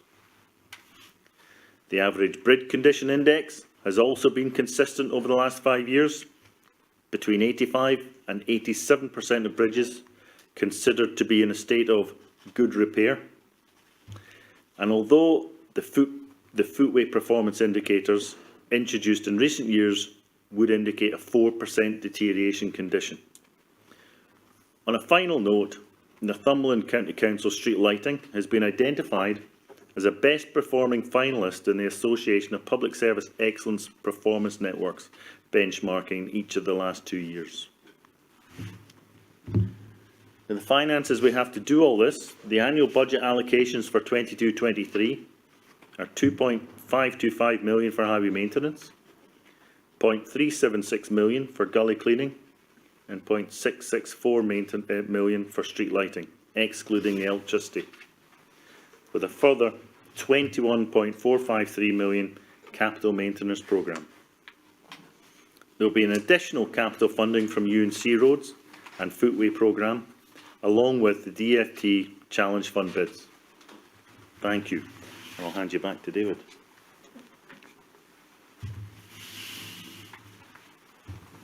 Just before I move on to the camera-based surveys, before I move on to the camera-based surveys, just the Challenge Fund money from DFT, it's worth just noting. There have been 3 rounds of that Challenge Fund opportunities to bid from the DFT over the last 5 years, and Northumberland has been successful in all 3 of those. We had masonry arch refurbishment, we had timber and quarry routes, roads improvements, and we had steel bridge painting, which is underway at the moment. I think we're one of only 2 or 3 authorities in the whole country that have been successful in all 3 rounds of that funding, so I think that's something that's been particularly successful for us in getting additional funding in to the council. So just to go into some of the improvements and innovations that we're working on at the moment. Firstly, we've got camera-based surveys. So basically this is in effect having a mobile phone camera in the dashboard of vans as they travel around, and particularly in the inspectors' vans, which is capturing data as it goes, and can then interpret that data. It can pick up where there are road signs, it can pick up where there are missing road signs in relation to the inventory that we have of signs. It can pick up the road condition. It's very much a developing technology. It's AI based, so it's interpreting what it's seeing through the camera and then you know, what does that mean? Is that a patch? Is that an area of, is it a puddle or is it a patch? Which is it that it's seeing? But it is developing and it's becoming a better and better system. So it is something that may well replace the scanner type surveys that we're currently doing. But it's very useful in the fact that it's current. You know, every time the van goes past an area, it's picking up that data. And we're finding it useful even just so that when somebody rings up and says there's a problem at this location, we don't actually have to go out necessarily to see it. We can look at the most recent video footage that we've got through the cameras. So this is something that's developing, part of the new technology that's out there. Robin mentioned Horizons before. That's a tool really for taking the information that you have about the asset and helping you determine what is the best investment strategy for the money that we have to maintain the asset. So you can put all sorts of different scenarios into it. At the moment, again, it's at early stages. We've just got it. We're putting a lot of data into it, and we'll be able to use it in future years to determine what are the best strategies for the different parts. Sorry, forgot to click the screen on. So yeah, it just shows sort of the data on certain elements of the network. But it is, you know, it's all about capturing that data, a better understanding of our own asset, so we can decide what's best to do with it. We're obviously considering what the carbon impact is of what we do, and it's a massive issue for the whole highway maintenance sector. When you think about the materials that we use, the plant that's used in carrying out the highway maintenance operations, the transport to get to those sites and to bring those materials to them, it is a massive issue, and something that we're working with the Future Highways Research Group and the Association of Directors for Environment, Planning and Transport on looking at what is the best way to do this across the whole country, so that we're working with others and hopefully we'll have comparable data. It's obviously important to first measure what your carbon impacts are, and then you can concentrate on where are the areas you need to concentrate on to reduce those carbon impacts going forward. In terms of some of the things that we've been doing, we've been working on what are called tar-bound planings for a number of years. So this is basically where you plane off the road surface, and those chippings that you get when you plane the surface. In a lot of the roads across the country and in Northumberland, a lot of those have tar in them, and that makes them a hazardous waste material. So if you want to dispose of them, you have to take them to hazardous waste landfill, which is extremely expensive. So what we've been doing is we've been recycling those up at Powburn at the depot up there, and that's been saving us a huge amount, over £2 million, compared to sending them away to landfill. We can recycle them, we can put them into other materials, into foam mix, and then reuse them in the roads as we carry out new works. And that's we've been seen to give a carbon saving of 350 tonnes of carbon, I think, per year. Is that, Chris? Yeah, that's per year based on the process itself. Yeah. So it's a moving beast, the actual carbon analysis, but that's the best information we've got at the moment. And we are looking to work with the Environment Agency to increase the amount of the operations and different materials we can recycle up at Powburn as part of both cost saving and carbon saving techniques. We're also looking at warm temperature asphalt. So normally asphalt's at hot rolled material, but warm temperature, working at lower temperatures, is a way of reducing the energy required within the mix process. And again, that's 50 to 60 tonnes of carbon reduction if we can get 4% usage. And also we're looking at concrete as to what can be done with concrete in the future. Cement is a phenomenal impact on carbon footprint. I think I read somewhere 4 to 8% of carbon emissions worldwide come from the creation of cement, which is a massive amount. So that's something we're looking at as to how can we make concrete with less cement or different materials within the cement. We're also looking at web reporting and how people can get better feedback from us on when they've reported a defect or an issue. How do they find out what's happened with it? Chris, do you just want to talk on that? Yeah, so I think I touched on it earlier about the 78% out of the demand and that education of customers. So what we've done recently is that we've set up a trial website to look at how the public would interact, well, and yes, and councillors as well, with the department. And that, it's not the best slide, but on the bottom left-hand side, that shows a system called Fix My Street. So we use it at the moment, Fix My Street, but we don't use it as well as we possibly could in the future.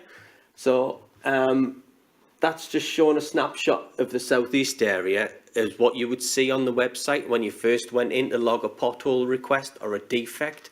You would see actual live information on the screen in front of you, so you would know what was going on.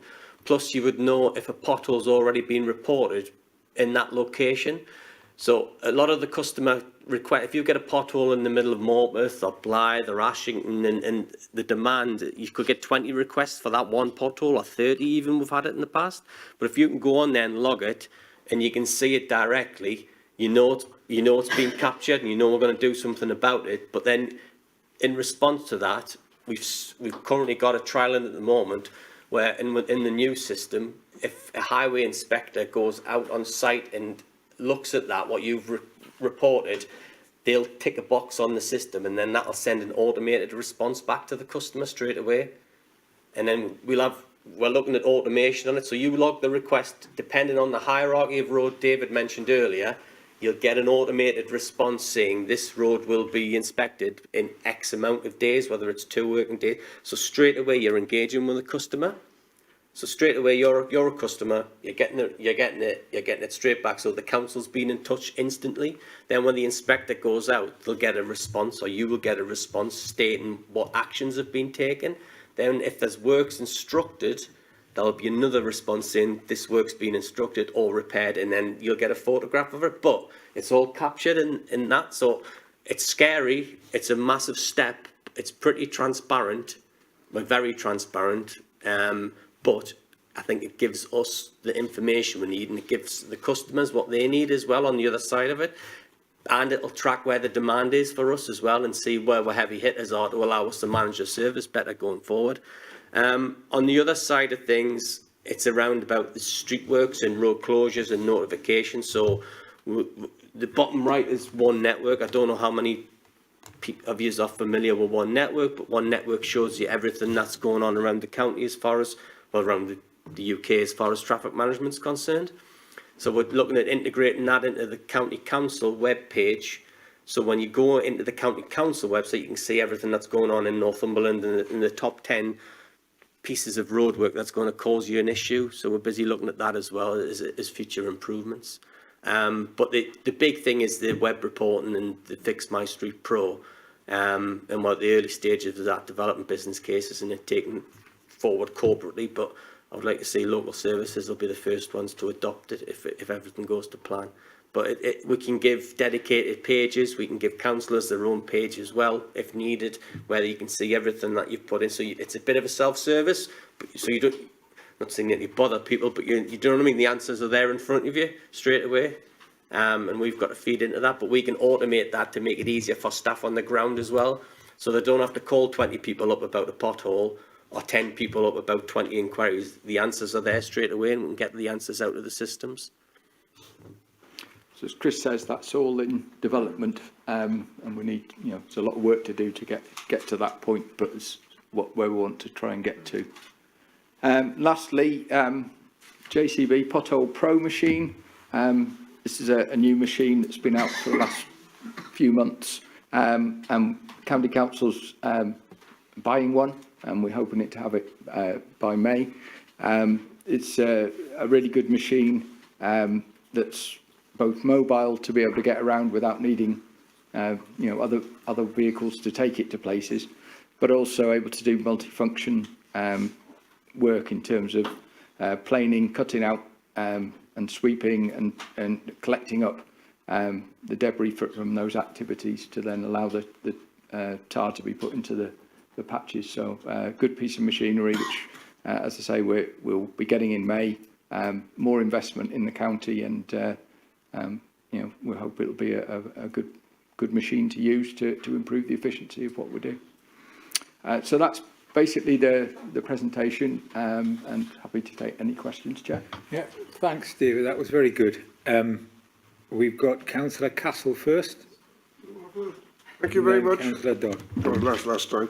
Thank you. That was a very good presentation. Really fascinating, interesting stuff. And your future plans for access, but from councillors and the public, will be very welcome, because at the moment it's not messy, but it's slower than we think it could be. And I'm interested to know whether your 78% calls not actioned include those that have been multiple calls on the same defect. It does it? Yeah, it does. It's everything. It's everything. So you could, well, you know yourself what it's like up in Alnwick. If you get one pothole, or what, you'll get multiples. So Right. yeah, it's everything that we've received. Absolutely, Yeah. would hope that. But the question I've got to ask is actually much mention of footwear and budgets. I wonder, given that we are trying to promote pedestrian use and people to leave in their cars where they possibly can, the footwear is often left to deteriorate. I wonder, are the budgets specifically allocated towards footpaths as opposed to highways, or is it all one and the same budget? And is there a case for saying we should be allocating more to footpath repairs? And I say that from personal experience, because in my town in Alnwick, I think it was the last money we got from the government was available to use on footpaths and minor or unclassified roads, and we sent a few councillors around the town with cameras to find out the worst ones. It was quite a struggle, actually, working out which ones were worse, because they're all quite bad. But actually, it's been done. There's work going on at the moment on just that. I'm very pleased. Are the budgets set up, do you think, in the best way possible in terms of footpath management and footwear and defect repairs? Thank you.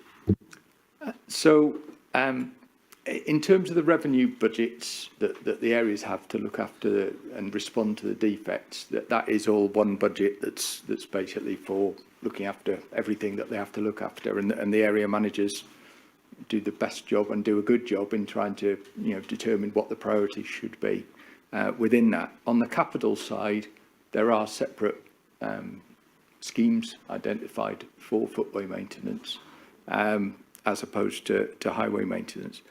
It is always, you know, it's that when you're trying to decide what is the right funding within one type of asset, it's relatively straightforward as to, you know, if they're all roads and you can look at them, our teams can quite easily say, right, this is the priority order that we think we should do things in. Where it's very difficult, or more difficult, is when you're doing it cross-asset. So when you're trying to decide how much should we spend on bridges compared to roads, compared to footways, that's always a more difficult choice, or difficult to us to decide what that should be. I think that with the greater emphasis on walking and cycling and sustainable travel, I think there is potentially a need to look at, do we need to do more on the footway side? And that's something, you know, we're having a debate on internally.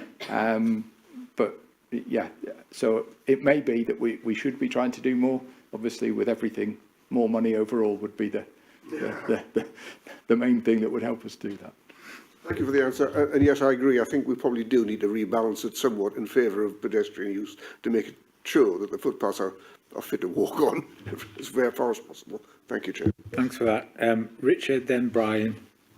Yeah, ongoing problems with highways is sort of I'm on about the pandemic has created monsters behind screens who think it's within their rights to be abusive and what have you. And sometimes they're within their rights to have a groan or a moan.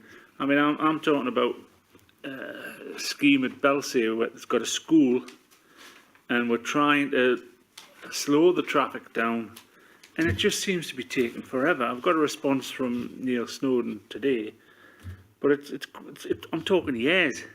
And this is a school, first school on a major road. And there's been an accident this morning there. So, of course, your computer lights up with people. I've spoken to you, you've promised this and you've promised that. When are we going to get something like that? Because it's just, I'm stuck. You know, when you just can't go any further and you get there's a speed camera coming from West Woodburn. It's still not there.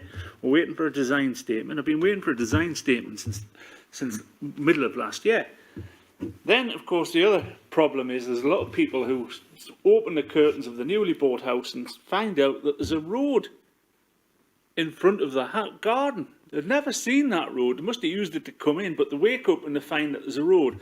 Then, and I'm not alone in this, I know other councillors get this problem, where they, you know, how do we stop the HGVs on this road? How do we stop all traffic?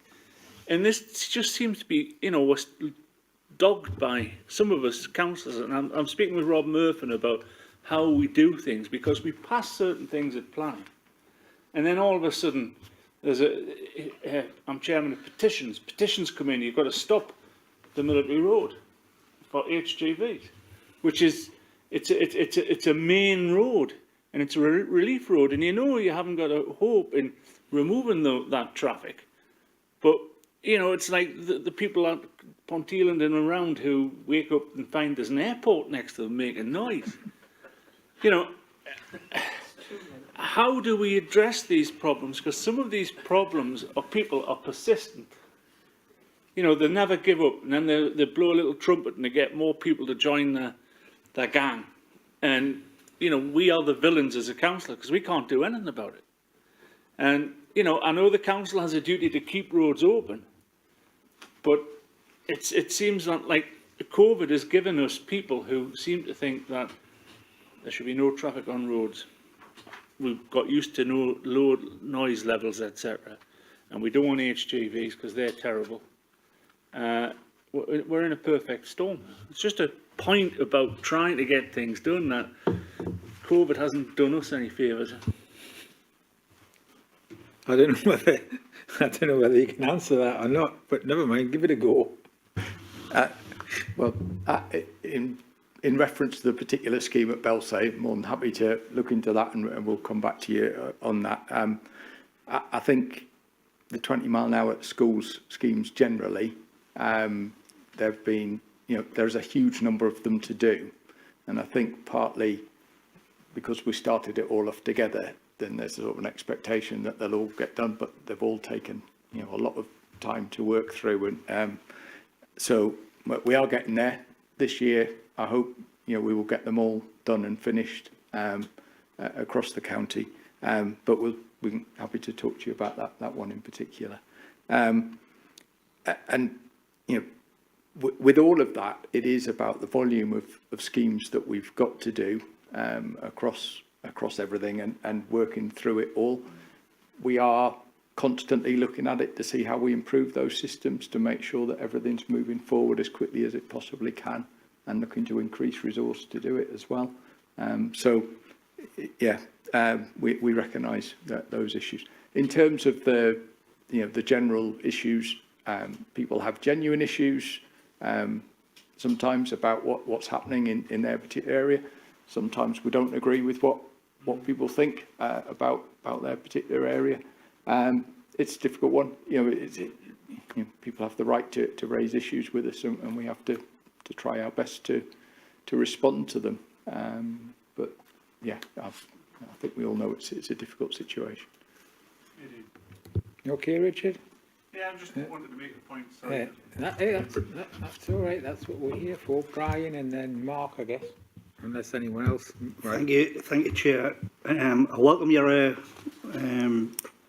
presentations. It's obviously come from three individuals with three different responsibilities. So there's a lot of searching questions that I've got, and I'm not going to go into specifics about my area, the southeast.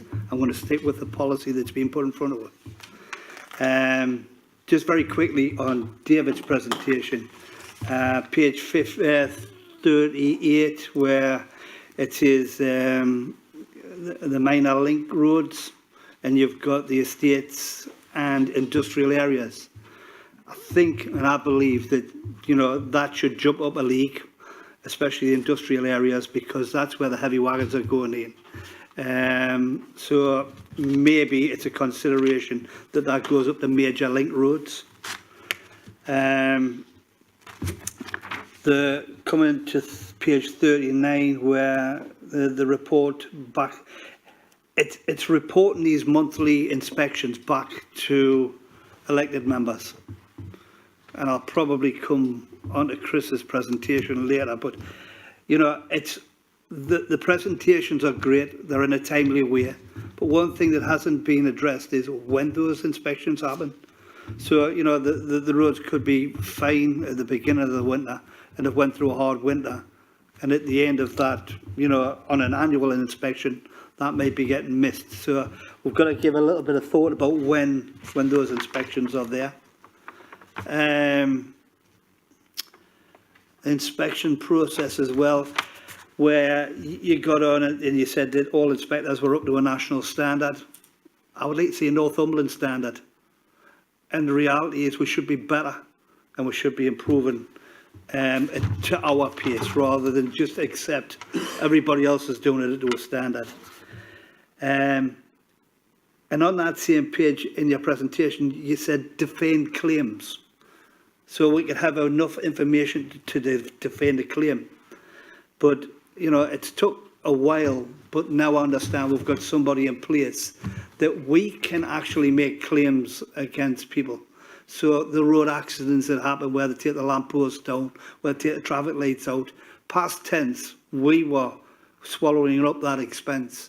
And it's reassuring that we've got somebody in place now. And I know it hasn't been for long, but we can get those monies back. And I would like to see that filtration of how much money we will really get back. The third-party reports on page 41, you know, again, how do we get the feedback? And I think that, and I want to jump into Chris's presentation because I think what he's doing is fantastic, because that would link up with all of this. I think we're constantly putting the meat into the sausage machine and it's constantly coming out, whereas we could have this one stop of inquiry, saving officer time, saving officer money, and at the same time, you know, planning for the future as well. And that's really the things around you, David, that I had. And if you want to answer them now, come on to Chris, or... We're all one. Right, that's fine.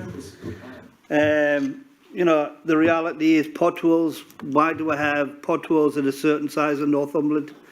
You know, to be proactive, or to be reactive is better to be proactive. It would work out cheaper. And I know that needs a little bit of thought about it. But you're going to kill me for what I'm going to say. I'm a Celtic supporter and I'm a Catholic and I fix potholes, and my name isn't Rod Stewart. I go out there and fix them myself, because if they're only this big, that, you know, they're going to be a pain for me to do in the future. So the reality is I do that, and I can't speak for other councillors. But the thing is, to fix the smaller problems may help the situation along the line. So same again, why have we, you know, we should have a Northumberland standard.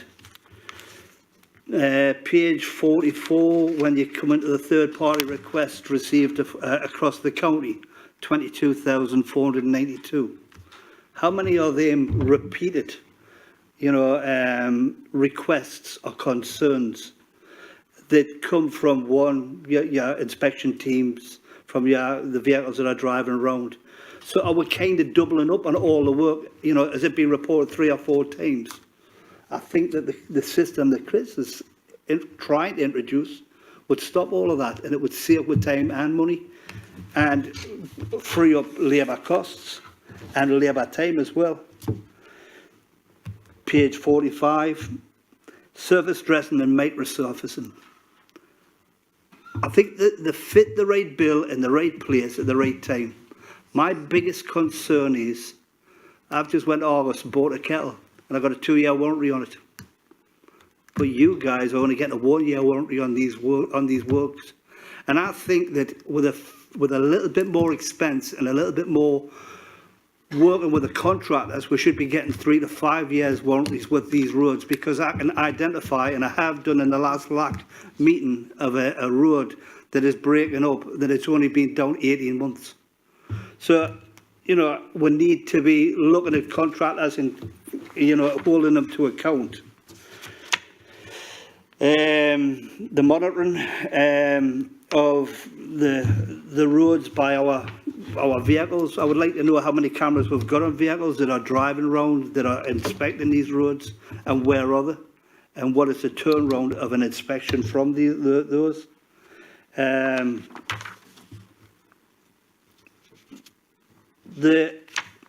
Another question that I've got is, we've had a fantastic flags to flex policy, but I don't know where we are with that. And I'm going to come back to Councillor Castle, he's not here now, but, you know, it's getting to understand where we are with those policies and what policies you guys are doing, so that we're not constantly bombarding you with requests. If we understand, we know the limitations, we know what's there, you know, it helps a lot. Same again, the 4 replacement gully emptiers that's coming in spring 22 are very, very much welcome. And we've heard from the rural and the urban areas that, you know, the gullies are blocked. And I would like to see, like, an end of year update of where we are with those, just for, because I think the programme would change in a year's time if we've got four gullies.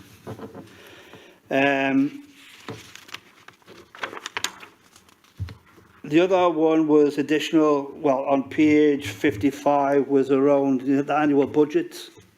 We discussed about annual, additional capital funding for U and C class roads. Now, if I go back to page 54, it says C class roads, you know, needing 6% of its length requires improvement.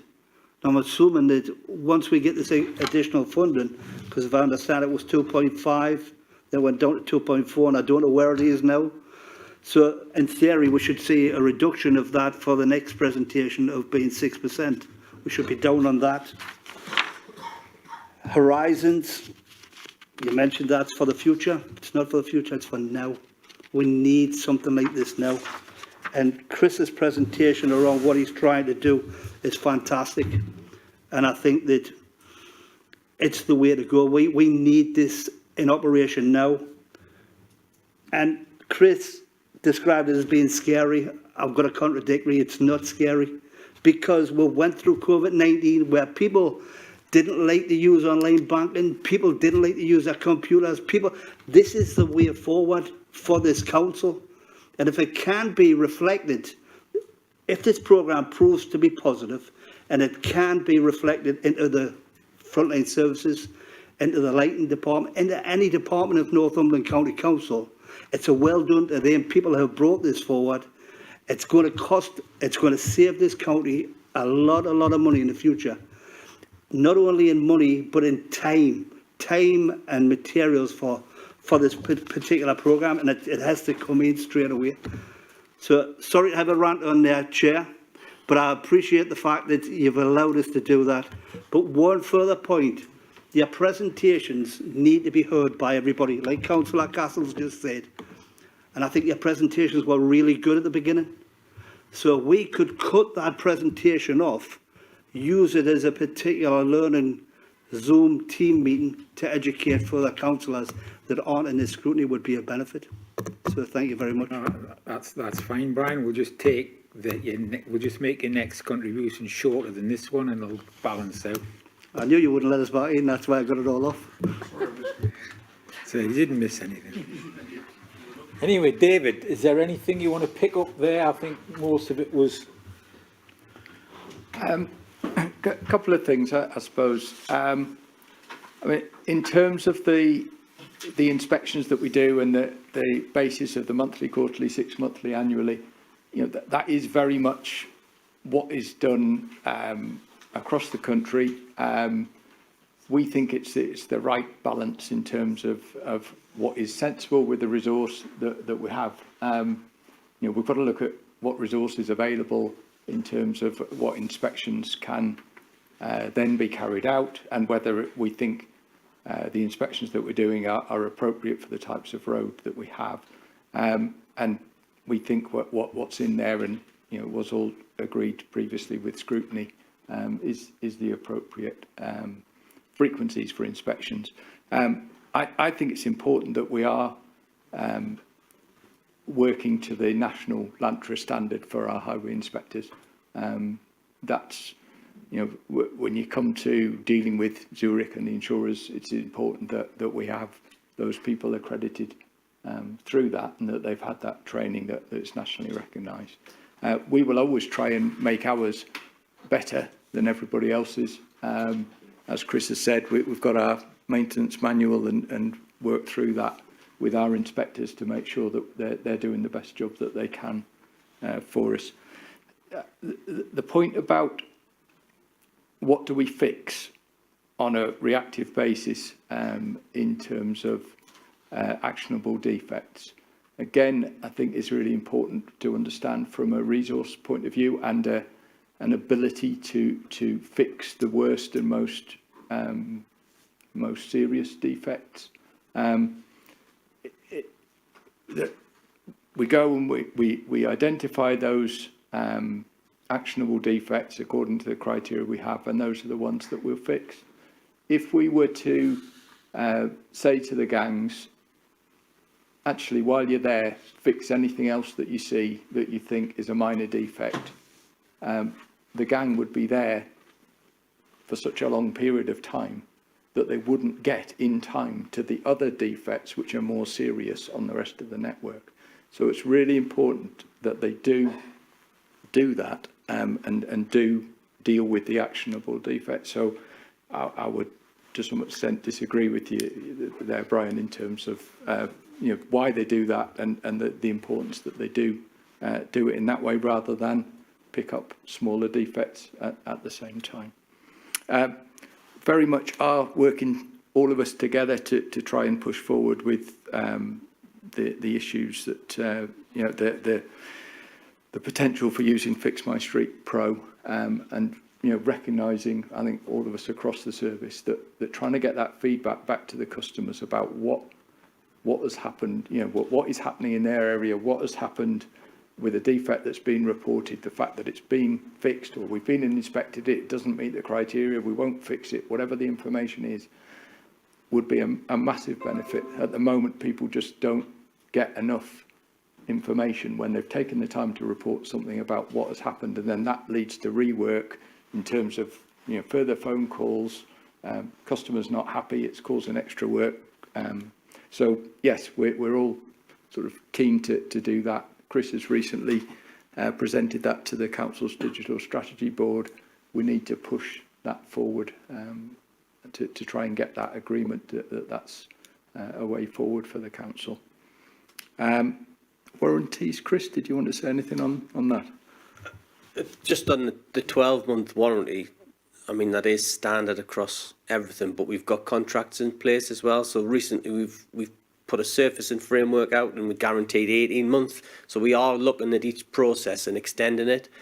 But I think you touched on the micro side of it. The micro is 12-month warranty currently, but that's through NEPO, so it's the North East Procurement Organisation. So we use that contract as well. So we are tied to the NEPO standard as well, which is regional across Durham, Sunderland, ourselves, Newcastle City. So we are adopting the same as the region through the NEPO framework. For our own internal works as well, remember, because we are a large DLO and we do a lot of internal works, but I can hand on heart say that the return rate for our own works is a lot less than contractors, but that's up to us to manage and look at and make sure we get it back. On product and materials, we've just released a new contract for like quarried materials from Tarmac and Hanson's and Breedon's and all those. We've wrote into that contract that if their material fails by any lab test, doesn't matter, because there's different categories, A, B or C categories of defects, which our labs test. It's irrelevant now. If material fails, they pay all costs to repair that section of road, footpath or whatever back to the supplier. So we're getting more robust in the way we're managing it, but it comes around when each contract gets renewed, we start tweaking and changing and see, and we are tied by procurement regs and legalities as well. So I might want to say something and do something, and legally I can't.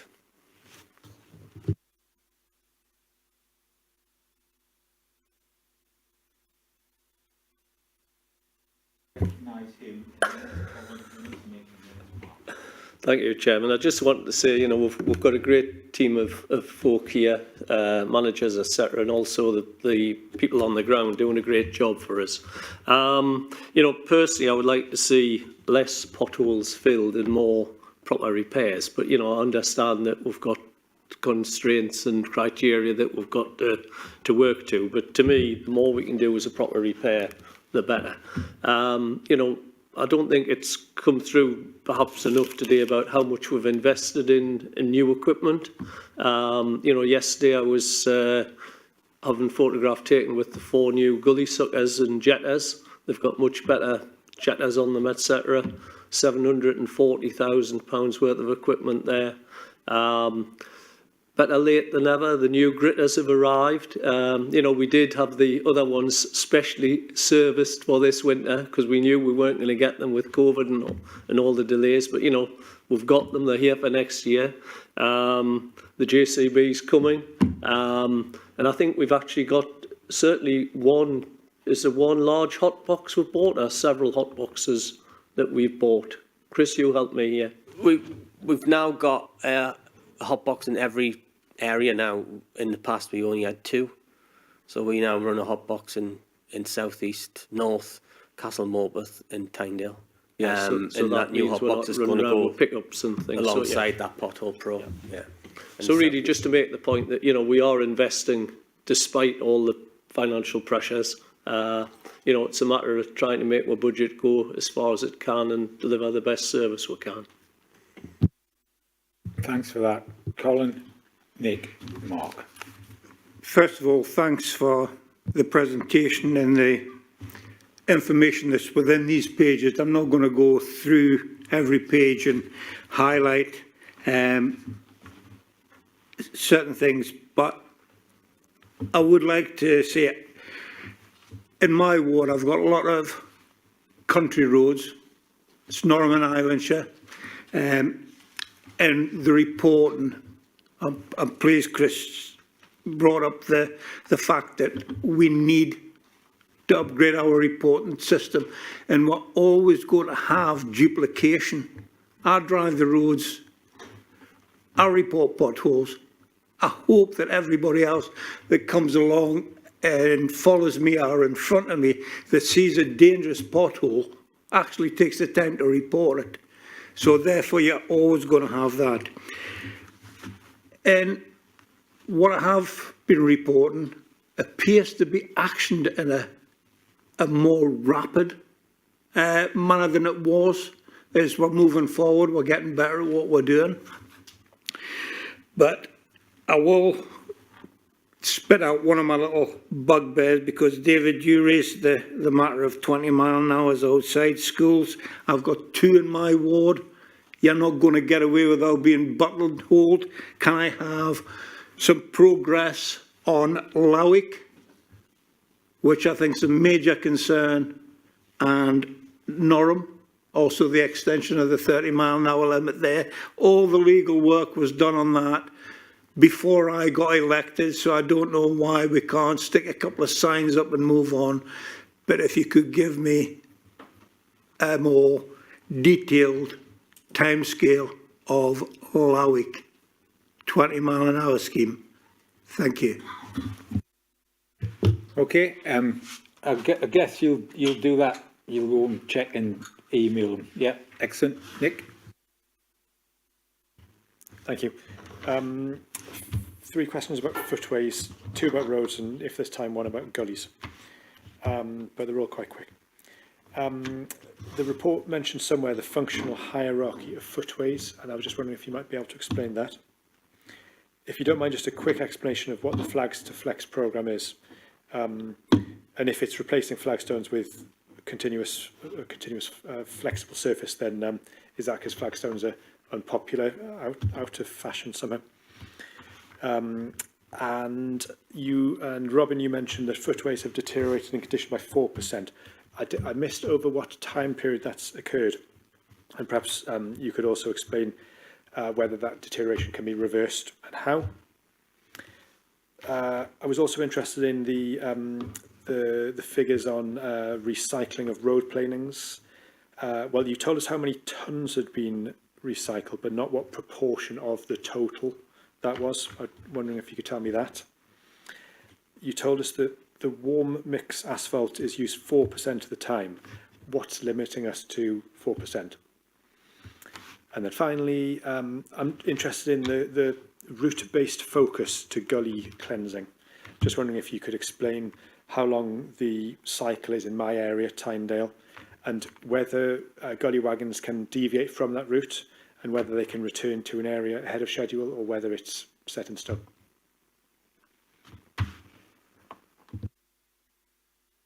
You got that? Yeah.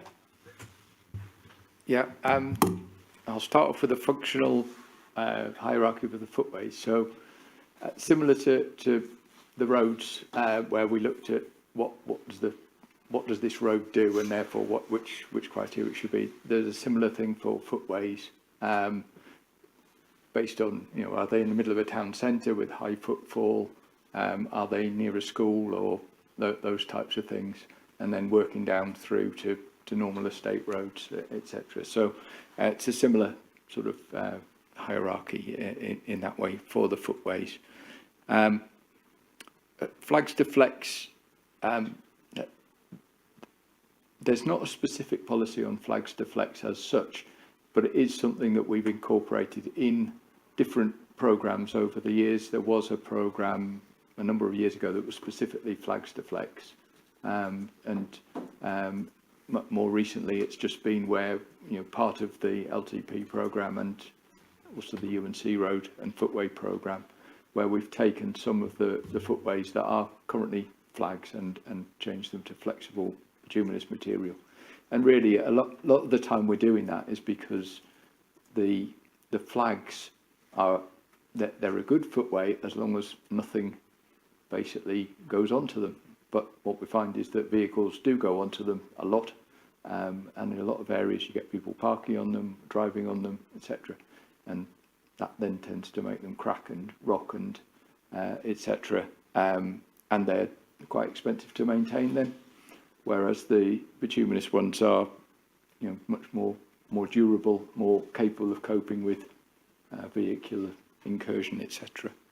Robin, did you want to pick up on the footway deterioration and pass on to Chris, I think? The reason we've not given a time period for that is because it's in the early days of starting to monitor the performance of the footways. So once we start to build up the records for that, we can monitor whether it's deteriorating or improving. So we'd hope to obviously either continue at 4% because of the rate of spend we're just now, or we're improving the rate of spend and the deterioration will reduce. Chris, did you want to deal with the proportion of the road planings that are recycled and the warm mix asphalt? The warm mix, yeah.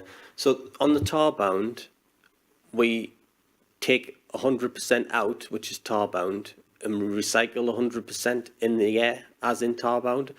I know the exact figure is around 60,000 tonne of material, virgin material, we put in a year back into the road network.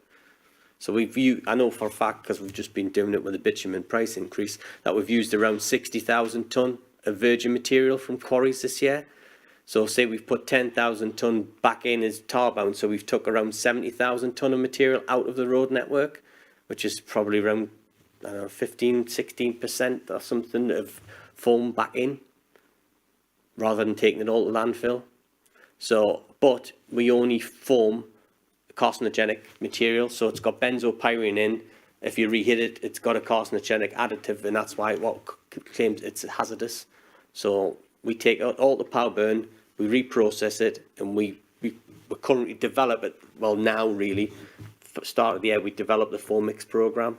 So we pick every site. So every road's cored. So before we even start the design process, we core every road. The core results are sent back to laboratories, and it's tested, and it tells us what depth the formix, the tar-bound material is. So then we'll profile plane, and then we take the hazardous out and reform it and put it back into the network. So, which I think we are one of the only DLO-ran councils that do that nationally, and recently had Middlesbrough, Darlington, everyone come up and look at the facility in Powerburn as well. So, and hence why we're pushing the hazardous waste licence. On the warm's basically down to quarries, and if they want to do it. So we've got Tarmac, who will happily dedicate Barrasford quarry to producing warm temperature asphalt, which it's warm temperature, so it normally comes out at 180 degrees. This comes out at 120, 110 degrees out of the plant. So that's where you get your saving in the energy usage. The staff don't particularly like it on site because of its workability, but I think if we use it from April through till October time, we can use the product because it's temperature dependent. And that's the restriction on warm. Howford Quarry doesn't produce warm. Joblin Persis down in Scotswood Road, that doesn't produce warm. So it's basically down to the facility that restricts us. But we've got the commitment from Tarmac that they could dedicate Barrasford. But then it's supply, it's wagons, and making sure we get the product so we can keep our rates down and be competitive with the external market when we're laying the material. Okay, Nick? On the gullies, on the route-based gullies, what sort of happened over the last few years has been that there's been more and more emphasis on ad hoc gully emptying of areas that were deemed to be of concern.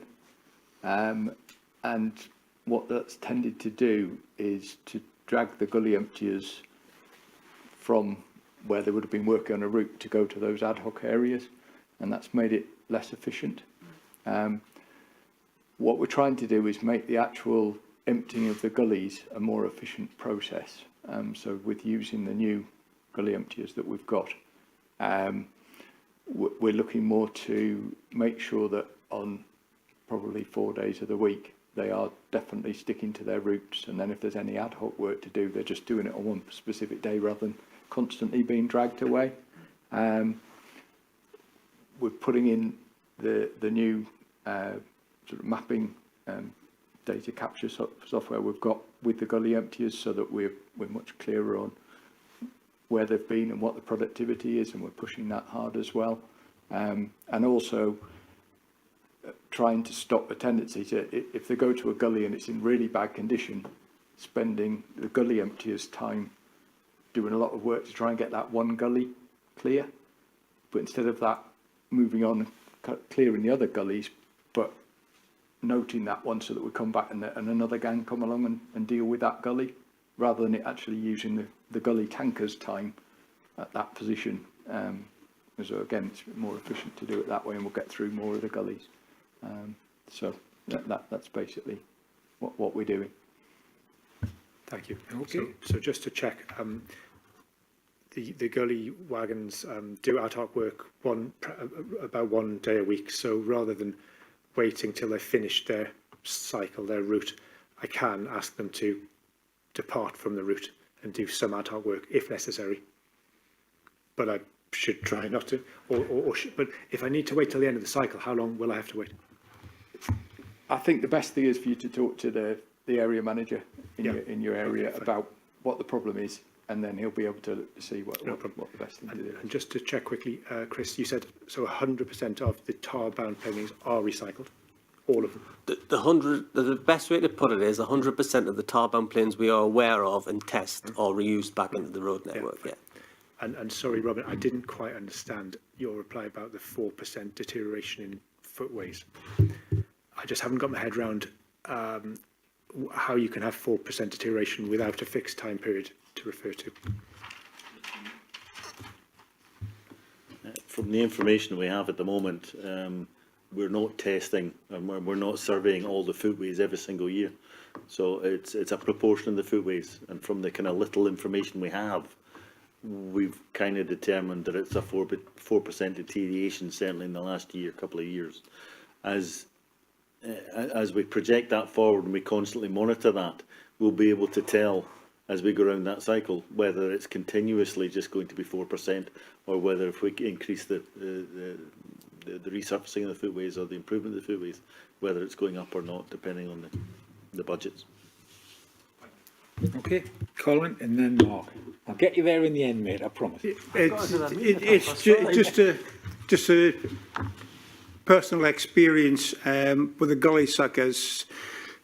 In my area, we had a scheduled run from Berwick to Cornhill, but there was a major problem some 2 mile off that road, and I contacted our local contact, Graham Bucknell, and I believe yourself, John, was involved, and the vehicle was diverted, did what it had to do to clear a main road that was flooding, and then went back onto the schedule. So there is a flexibility in there, and it was just a personal experience observation. Excellent. Thanks for that. Right, Mark, and then you see everybody's interested in highways. You can't, you know. I'll do some negatives first. I think there is variation in road inspectors. That's what I found out at the Wool Award. You seem to get good inspectors and bad inspectors. The bad inspectors, you're constantly doing their job for them, and reporting faults that they seem to regularly miss. And this is just isn't over 1 month, this is over 6 months a year, what I've noticed. I mention this to every highways person that I can speak to, about the amount of tree damage that's still lying on the side of roads.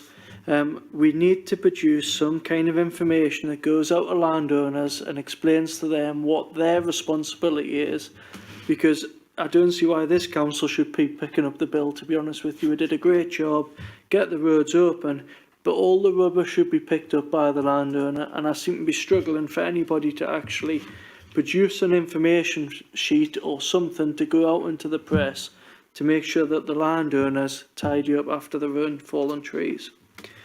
Signs, what signs? Because there's not very many left standing, and we're talking 6 months plus they've been lying on the ground.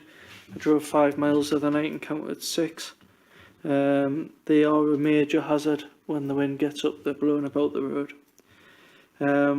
When are we expecting to see the LTP list? Because we have not seen it unless I've missed it. And my major begrudgement with the Highways Department is promises. You've made promises to county councillors, parish councillors, and they've not been fulfilled. And that, you know, for me, starting my term last May, came into being hated automatically because you've not done what you've said. And I think that really devalues the good work that you do. You know, if you've got officers going out there making promises, they have to be done, or an explanation why they haven't been done. And Robin's been helping me get through the backlog of false promises. But on the positive side, the investment's awesome, what John said. You know, it just shows, I think we're heading back in the right direction, where we're owning our own kit and doing our work. You've said yourself that, you know, the work that we're doing is more reliable. That's exactly the direction we want to be hitting. And like, so what's been, I got a tour of the Power Burn depot a few weeks ago. We should be shouting that from the rooftops. We really need to do some more press on that and explaining to the public that what we're doing from the green side, and also just, you know, the cost saving. I think it's absolutely awesome. So yeah, thank you. I'm not sure there are any questions in there, but I don't know whether David wants to come back.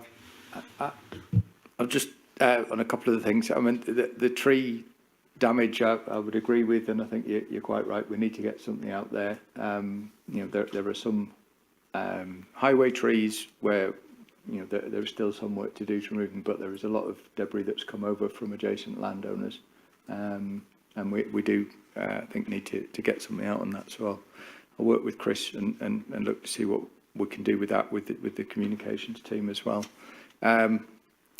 Signs down, yes, I think we know we've still got work to do on that. I think so. Graham had, up northern area, Graham had 2 sign team running after Arwen.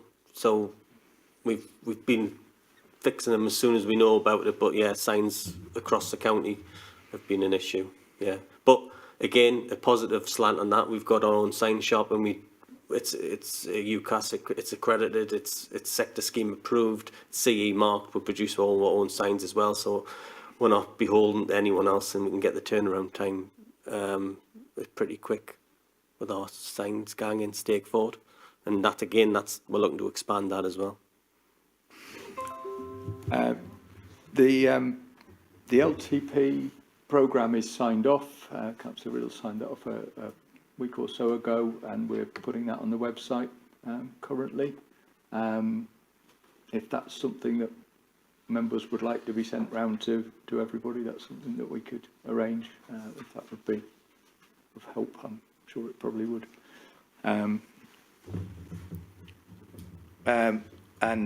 if we've been making promises that we've not been able to keep, then I'm sorry about that. I think sometimes officers are trying to be helpful, trying to, you know, see what we can do, but perhaps are overstretching in terms of what they're promising. But you know, if that's something that's happening, then we need to have a chat with 1 or 2 people about that.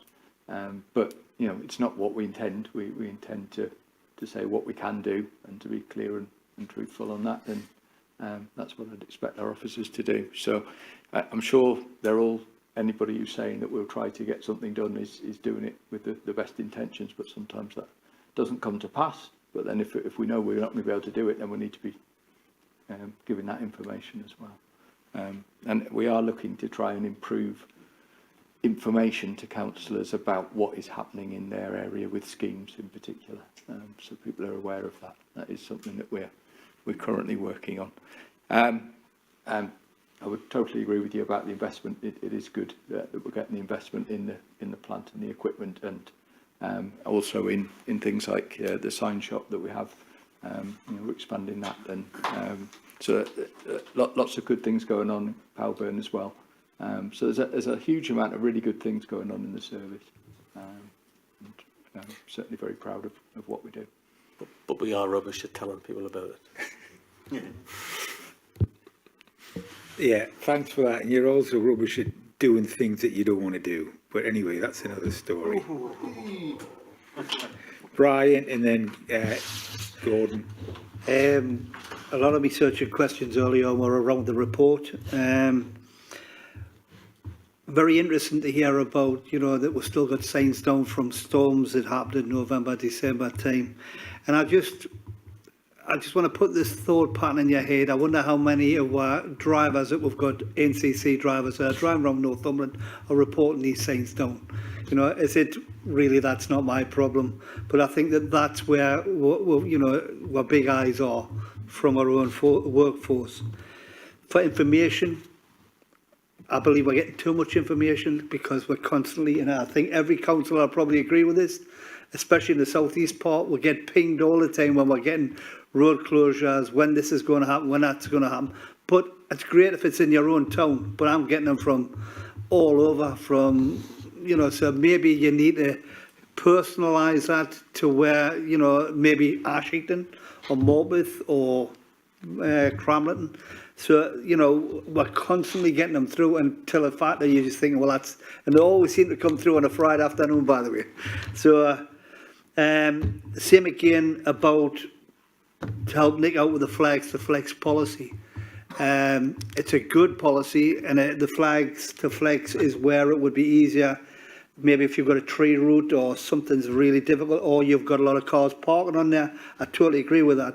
But my searching question is, do we still have a policy of crushing those flags, because what we should in theory do is collect them, store them, because there will be areas where we can reuse them instead of putting tarmac down. So it's a cost-saving exercise. It's just so where to store the flags that we really need, or maybe the equipment to pick the old flags up. But I do know that in my particular ward, there was the water company were doing a repair to a pipe under that path, and because of their age and what they were smashed, some of them were being smashed as they were being brought up. But you know, that was their biggest problem. They couldn't get paving slabs. So the reality is, if we've got any reworks to do, where tarmac would be the easiest way, but the more cost-saving way would be to put the old flags back in. It's maybe something we need to look at. Thank you. Thanks, Chair. No answer? Very quick, just to... First, sorry, and then... I misheard you, sorry? Answer first. Get the answer first. Oh, I do. Yeah. On the flags to flex, the staff are told to retain a couple of pallets of flags on flags to flex, but like you said, sometimes they don't come up, and when they pull them up, they pop and crack. But we do that as regards to what we need as well, but as well as utility companies. So we're just looking at a piece of work now where Virgin's going to come in and do a lot of media improvements around Blythe and Ashton area. So they come to us and asking us, have we got any flags? So Powburn, we've got a couple of pallets up in Powburn of they're like 63mm, the flags, the old flags, which you can't get anymore because of weight restrictions and lifting. And then we'll work with Dewsons across in Cramlington to see if they'll store a pallet for us. So the utility companies can come in and take new flags away, but retaining the old ones, we'll endeavour to, but we can't always get them up in one piece. And it is the storage, but they go to Powburn. So we've got 2 or 3 pallets up in Powburn if people need them. Gordon, and then Sorry, Colin. I'll be quick. On flags to flex, is there still a policy of like for like in conservation areas in terms of flags? Because this caused a real difficulty in Alnwick, where the actual conservation area line went halfway across a footpath, and therefore half the footpath was flagged, the other half, frankly, I allowed it. I said, look, just put the tar down, this will be ages. So is that still the policy? That's the quick question. And the next point I want to make generally is you can't beat councillors being better informed, which is why I suggest that this could go to local area councils as a presentation, invitation to the chairs to actually bring this present. I know this is more work for you, but I think it's a really important subject. It's the one that councillors get probably the most difficulty with their constituents. I think this presentation is good enough to give to local, important enough to give to local area councils. That's my proposal. I think I could do that myself as chair of the chairman's group, and I might just put that to you and copy all the chairs in, if that's okay. Thank you. Colin, and then I really must bring it to an end. You must be dying for your tea. Sorry, Chair, I was not trying to attract your attention. I was having an up north semaphore with Mark about a meeting that we're due to attend at 5 o'clock. Okay, well, there we are. Excellent. Well, thanks for that explanation. Well, I think we've done that to death. Thank you very much, gents. I hope you feel as though we've been helpful rather than too critical. And we hope that all councillors can get the thing. And I seem to remember, I thought I'd seen an email with the capital programme with the LTP on. You're special though. Yeah, well, yeah, we all know I'm special, yeah. Right, anyway, here we go. Report of the scrutiny coordinator. This is item 7, communities and place overview scrutiny work programme. Sean, are you speaking to this? I think you are. Yeah, very quickly. This is the last meeting of the year. I've already written the annual report. It's going to go to council next month. But if there are any items that members want to revisit next year, just let me know. We put on the work programme. At the start of the year, members requested that we try and keep the agenda down to sort of 2 items. I mean, we've had 2 items today, and it's almost 5 o'clock. So, you know, if you're quite happy to sort of maintain that as going into next year, I'm quite happy to do that for you. And you know, as I say, if there are any issues, the issue about the trees, the answer is yes. Of course, we will bring that back. But it's like anything. If it's within the remit of this committee, of course you can bring it as an item. You know, if you're unsure if the reporting lines are blurred, just bring it here. So that's it, Chair. Just anything you wanted to notify me about, I'll make sure it gets onto the work programme going next year. Okay, thanks for that. And I do think to do anything properly, I think you've got to give each thing an hour at least, I think. Yeah. So having two things on an agenda is about all we can manage, really. I try to think what would have happened if we'd... Well, exactly, yeah. And that's kind of, I did have a chat with somebody beforehand, and I did say that one of the reasons was I was glad to be able to take it off, because otherwise, you know, would be here long out. Nicola would have run out of ink. So anyway, item 8, urgent business, haven't been told of any. So thank you very much for your attendance. And the next meeting is 11th of May. The 11th of May. So it'll be after the start of the new council year. So I hope to see you all. Take care.